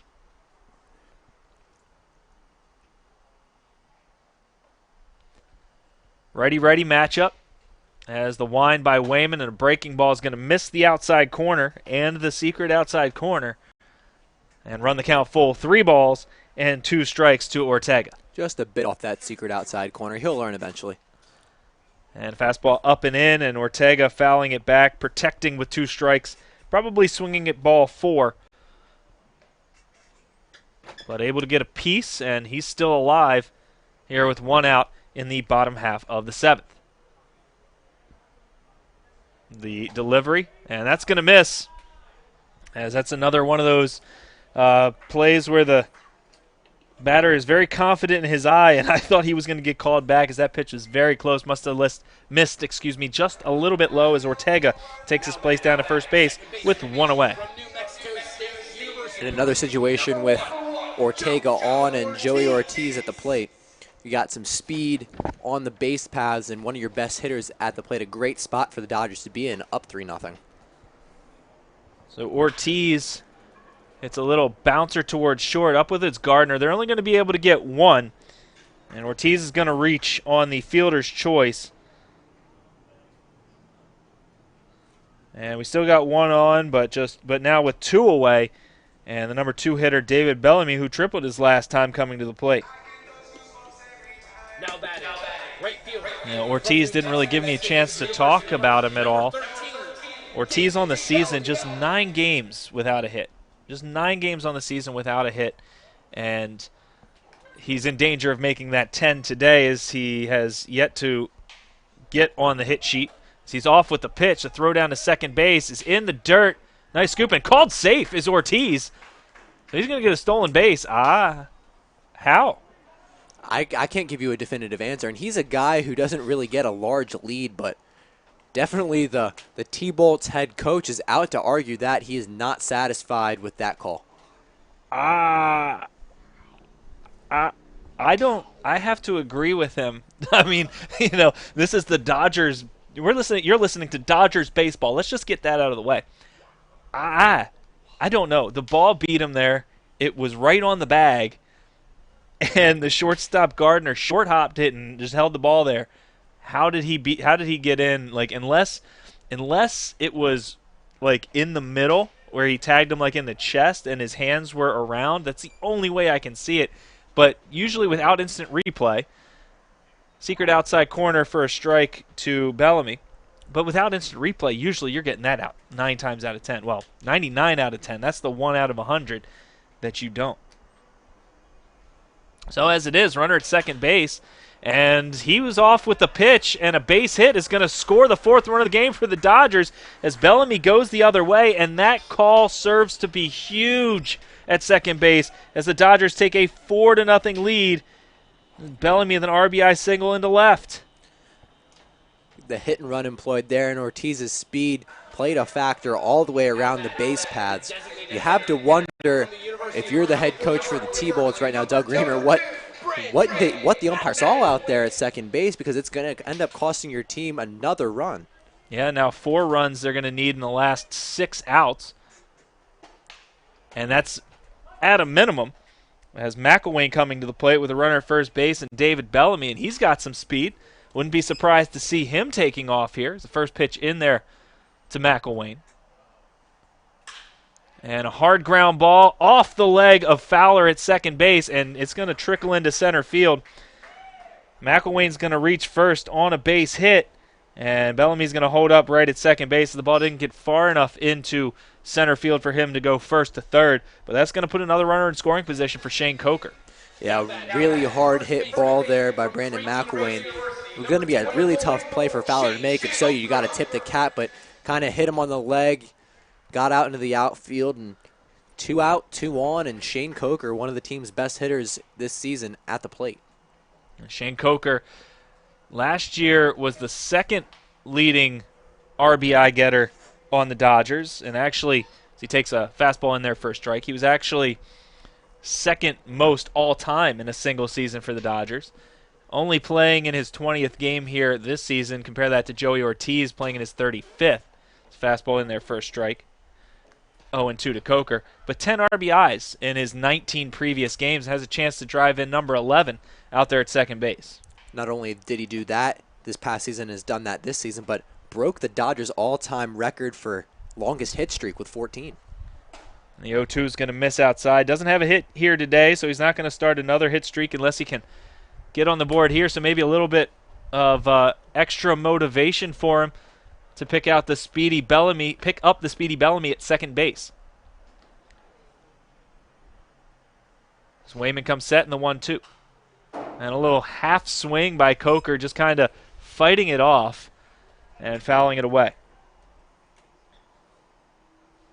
So Dodgers hold a 4-0 lead here in the bottom half of the 2nd inning. As now Eli Ginsberg is throwing, but he's throwing to a fellow relief pitcher as well. So he's probably just throwing a little bit of a side as he's throwing to Ed Lopez. Is another foul ball by Coker. A pair of Dodgers veterans, both guys who were on the team last year, so maybe just working on the chemistry. You never know. Lopez might hop back into the behind the backstop for a few. Set by Wayman, the check of the runner of Bellamy at second in the delivery. Coker's going to foul that off again and stay alive yet again. So Coker looking to pick up that run. And if he can do so, give the Dodgers a 5-0 lead, picking up his 11th on the season. Dodgers with 1 in the 3rd, 2 in the 6th, and 1 so far here in the 7th. The 1-2. It's a fastball that's going to miss up. Coker's going to run the count to 2-2. Excellent patience by Coker in this at-bat, able to foul off a couple. He's been a huge reason why the Dodgers' offensive production has skyrocketed since his return to the team midseason. 2-2. And a ground ball towards third. The grass slows that one down as Colbert over to pick it up. And he's going to step on the third base bag to retire Bellamy. So Coker hits into the fielder's choice. But the Dodgers get a run after a controversial call out at second base. They lead this one 4-0. This is Baltimore Dodgers baseball.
Rob Stadnick back with you here at Joe Cannon Stadium. I'm alongside Joey White bringing you this Cal Ripken College Summer Baseball League action where the Dodgers lead the T-Bolts by a score of 4-0. New pitcher for the Baltimore Dodgers, Alex Kwas.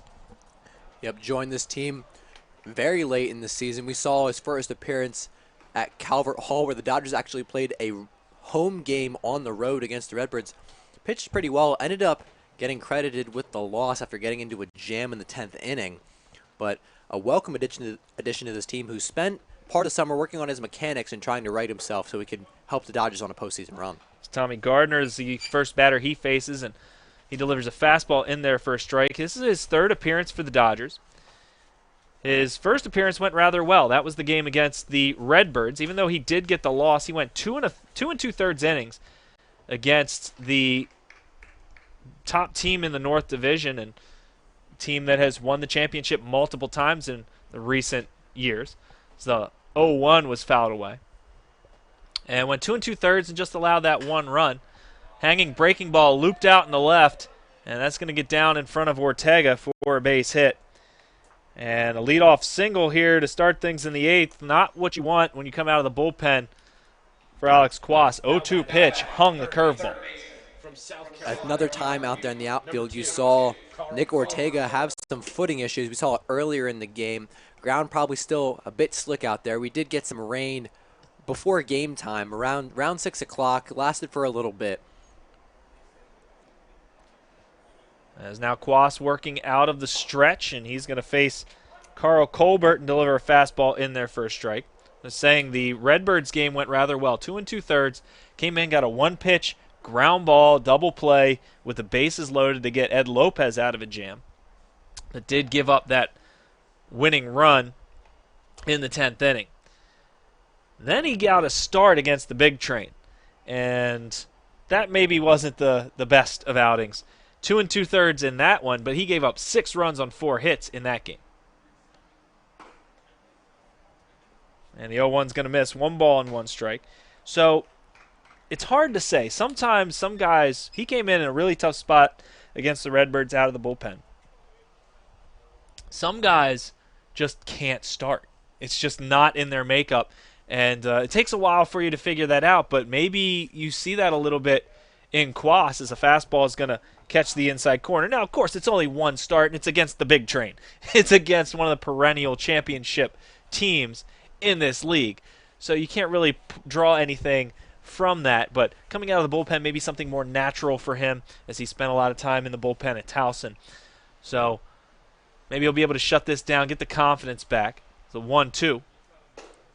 That's a much better breaking ball there, as it was a chase pitch that Colbert able to lay off of. 2 balls and 2 strikes to count on Colbert. Yeah, Quas, as you mentioned, did most of his work for Towson out of the bullpen. When he did get starts for Towson in the midweek, really struggled. Had a game where he was only able to get through a third of an inning. Checking the runner and the throw over. The ball hits the runner and doesn't go very far. And there's going to be a timeout call. Maybe the umpire wasn't out there, was he? I think it caught him. I do think he was the one who got knocked a little bit. So first base coach over there goes to check on the ump, make sure he's doing all right. Honestly, where he made the safe call from, I didn't think there was any way he got hit by the baseball, but he must have moved out of the way as he saw the ball coming, but didn't get out of the way fast enough as Quas trying to pick the runner off over at first base. That runner is Tommy Gardner. He's singled into left to begin this inning. It's the 3rd time Gardner's been on base today for the T-Bolts. Picked up a single back in the first inning. That was the first hit for the T-Bolts. And then was hit by a pitch and this last single. 2-2 pitch. And that's a fastball that's just going to miss Colbert. Not just miss the plate, just going to miss from hitting Colbert. 3 balls and 2 strikes to count on Colbert. Colbert on the day, 1 for 3. He's singled back in the first, a pair of singles, 2 of the 4 hits for the T-Bolts coming back in that first inning against Mark Michael. 3-2 pitch on the way. High pop-up into shallow right. Joey Ortiz calling everyone off, makes the catch in foul territory for out number 1. Joey Ortiz was definitely the guy in the infield who saw that play the best. As he comes out shaking his right hand a little bit. Might have caught a little bit of the baseball with his non-glove hand on that one, but was able to use his speed, get underneath the ball, and field it cleanly for the first out of the inning. As now Cooper Williams will come to the plate. Williams, a strikeout victim twice against Mark Michael. His first at bat against Quas. Obviously, Quas in here for his first inning of work. Fastball is going to miss the outside corner.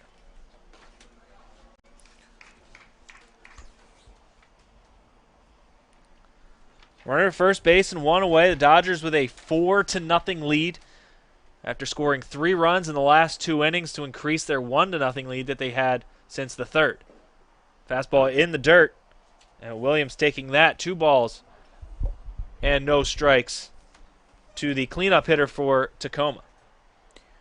And also the teammate of David Bellamy and Joey Ortiz at New Mexico State. Only got 13 starts this year at first base. Hit 250, but he's got the power. He hit 1 out of every 2 balls he saw in high school his senior year. That's right, he hit 500 his senior year in New Mexico. Yeah, got the power like He-Man as he chops one to the right side. Ortiz makes a dive. Can he make the throw? He can't. Made the stop, got up to try and make the throw, but lost the baseball on the transfer. So that's going to be a hit for Williams. And runners at first and second with one away and a new hitter coming to the plate for the T-Bolts. Ortiz, amazing work to stop that ball from escaping into the outfield. It would have been a tough play for him anyway. Williams was running hard down the first base line, just couldn't get that ball in his right hand to make the out. But nevertheless, Ortiz continues to amaze at second base with his range and his arm. A new hitter coming to the plate for the T-Bolts is, well, you might recognize this name, Benito Santiago. Batting from the left side. And he's going to swing at the first pitch he sees and fouls it off down the first base line. Coker picking it up on the outside of the bag. Yeah, you're right about, might have heard that name before. Benito Santiago is actually Benito Santiago Jr., the son of Benito Santiago, who played 20 years in Major League Baseball as a catcher. Has a ton of accolades, was Rookie of the Year 1987, has 3 Gold Gloves, 4 Silver Sluggers. So he's got something to live up to. His dad's a kind of a big deal. Has lots of leather-bound books. His apartment smells of rich mahogany. Thank you for catching that Anchorman reference. I really do appreciate that. No problem. Is the younger Santiago fouls one off again. He's been way ahead of these first 2 pitches by Quas, and he's down in the count, no balls and 2 strikes. Another interesting fact about Santiago Jr., black belt in Taekwondo. Don't mess with Benito Santiago or his son. So that'll come in handy if he has to run the catcher over at the plate. Just use his weight against him and make him drop the baseball. So 0-2 the count to Santiago. The pinch hitter here for the T-Bolts trying to pick up that runner out at second. He swings and misses. Great pitch there by Quas to get the second out of the inning, the first strikeout of the game by Alex Quas. Yeah, Taekwondo didn't help Santiago out there. A nice breaking ball by Alex Quas, one of his most effective pitches. Got Santiago out on the front foot, and that's going to be the second out of the inning. A nice at-bat there from Alex Quas, able to get out Santiago Jr. And another pinch hitter coming into the game for the T-Bolts as Brody Leftridge will come to the plate. Leftridge has really made a name for himself on the bases for the T-Bolts this summer. 25 stolen bases. He takes a breaking ball, it's going to miss up. He's in a RBI spot right here. They're going to want him to get it done with the bat. As I said, 25 stolen bases this summer is Leftridge. Only caught twice. It's 4 for 4 against the Dodgers. And he fouls one back here. 1 ball and 1 strike on Leftridge. Kind of gives me that Willie Mays Hayes vibe. Remember Willie Mays Hayes, skinny speedster out there on the base paths, has a very similar look to me. Played by Wesley Snipes, of course, from one movie. And then they had to replace him because of monetary issues.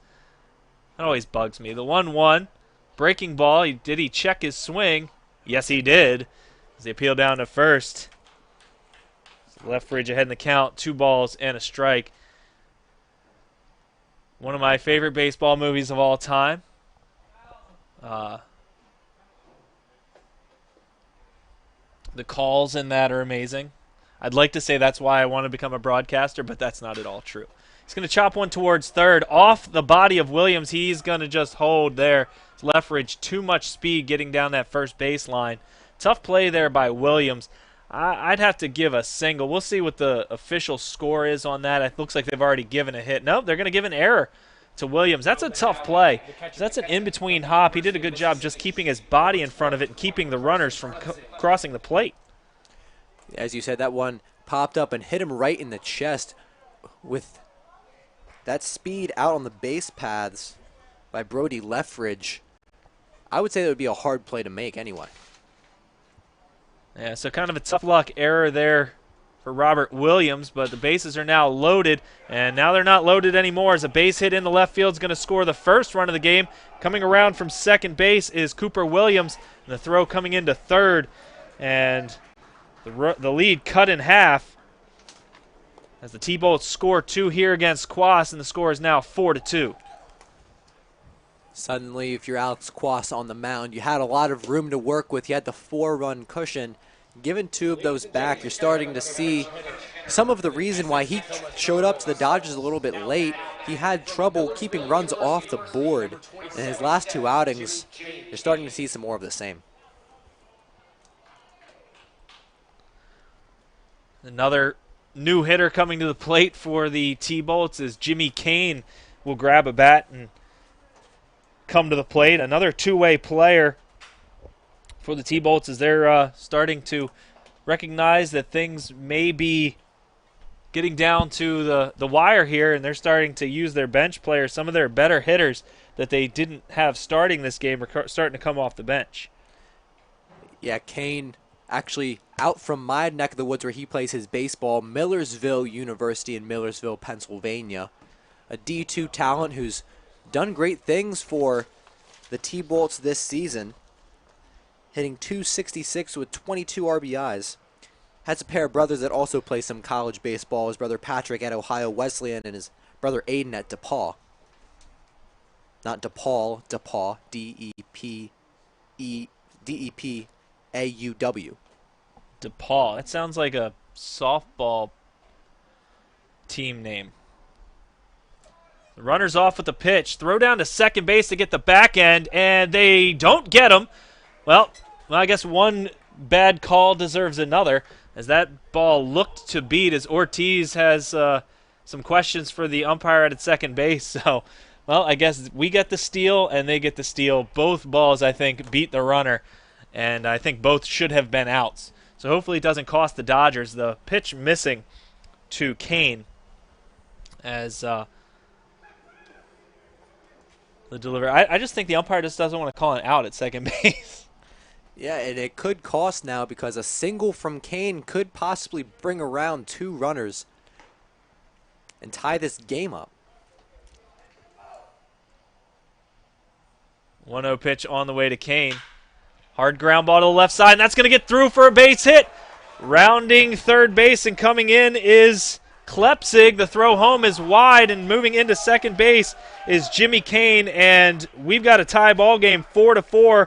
The Baltimore Dodgers coming into the 8th, and just yet again, the Baltimore Dodgers, the 7th inning and beyond has just been awful for the Baltimore Dodgers. Just they have not been able to close out games. Late inning woes strike once again. Mark Michael with a fantastic night on the mound, went 7 innings without giving up a run. And once again, the Dodgers bullpen lets the team down. I don't mean to hyperbolize here, but this has been kind of the storyline of this season for this team. They've been under 500 all season, and it's because of times like this when you bring in a relief pitcher to do their job, get their starting pitcher the win, and they're unable to do so. And now the Dodgers are in risk of losing another ball game. So that non-out call at second base, again, huge for both teams. As Richie Schieckhofer is going to try and pick up that run at second base. And he takes a fastball on the outside corner. So 2/3 of an inning, Alex Quas has allowed 4 runs in this ball game. Some work being done in the Dodger bullpen, but a little bit too late as Connor Grove warming up. Quas is going to ask for time and come talk to his catcher as maybe trying to get the signals right. Well, there's been a runner at second base pretty much the entire inning. Quas getting hit rather steadily here.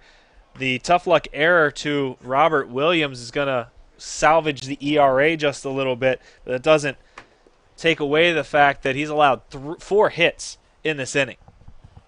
It's been tough to watch at points.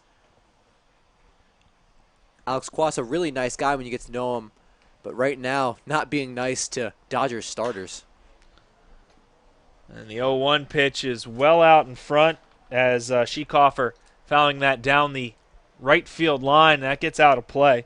So the one saving grace here is that the Dodgers, with the 5, 6, 7 hitters up, have been starting to warm to the task offensively, so maybe they can get one in the 8th and get this victory back as a breaking ball is going to miss as Quas didn't really have a good grip on that one as it kind of escaped his hand and ends up outside. It's 1 ball, 2 strikes to count on Schieckhofer. The potential go-ahead run out at second base is Jimmy Kane. Kane singled in the tying run, moved to second base on the throw home, and a swing and a foul ball at the plate. The count will remain at 1 ball and 2 strikes. And talking about having some hitters in the back half of the lineup with a decent amount of power for the Dodgers, you also have some guys who are known for their late game heroics, one of them being Nick Ortega, the 9-hole hitter. Already done well in this game, but on the homecoming day doubleheader, Nick Ortega had a walk-off single down the third base line, so the Dodgers certainly have the manpower to do it. It's just a matter of getting themselves in position to succeed. 0-2 pitch on the way, and that's going to get fouled out of play over towards the cars in the parking lot. And it's going to keep the count right where it is. I said 0-2, didn't I? It's 1-2 is the count. Still 1-2. So Mark Michaels' wonderful start is spoiled. He's going to get a no decision after he went 7 innings, no runs on 3 hits. Walked 2, struck out 4. And a fastball. Did he go? He didn't go is the call out at second base. Again, I think his arms only move in one direction. Out, as in safe call. Definitely haven't moved up very often in this game. Haven't seen many out calls, but that's a tough call to make. But it looked like he went around, got his barrel over the heart of the plate, and that would have gotten Quas out of the inning. Yeah, of course, that call out there at second base, for the appeal is almost impossible. And there's a breaking ball that catches the outside corner, so that call doesn't matter as Schieckhofer goes down, but Alex Quas surrenders the lead, gives up 4 runs in the top half of the 8th. The Baltimore Dodgers are going to try and get the lead back in the bottom half. This is Baltimore Dodgers baseball.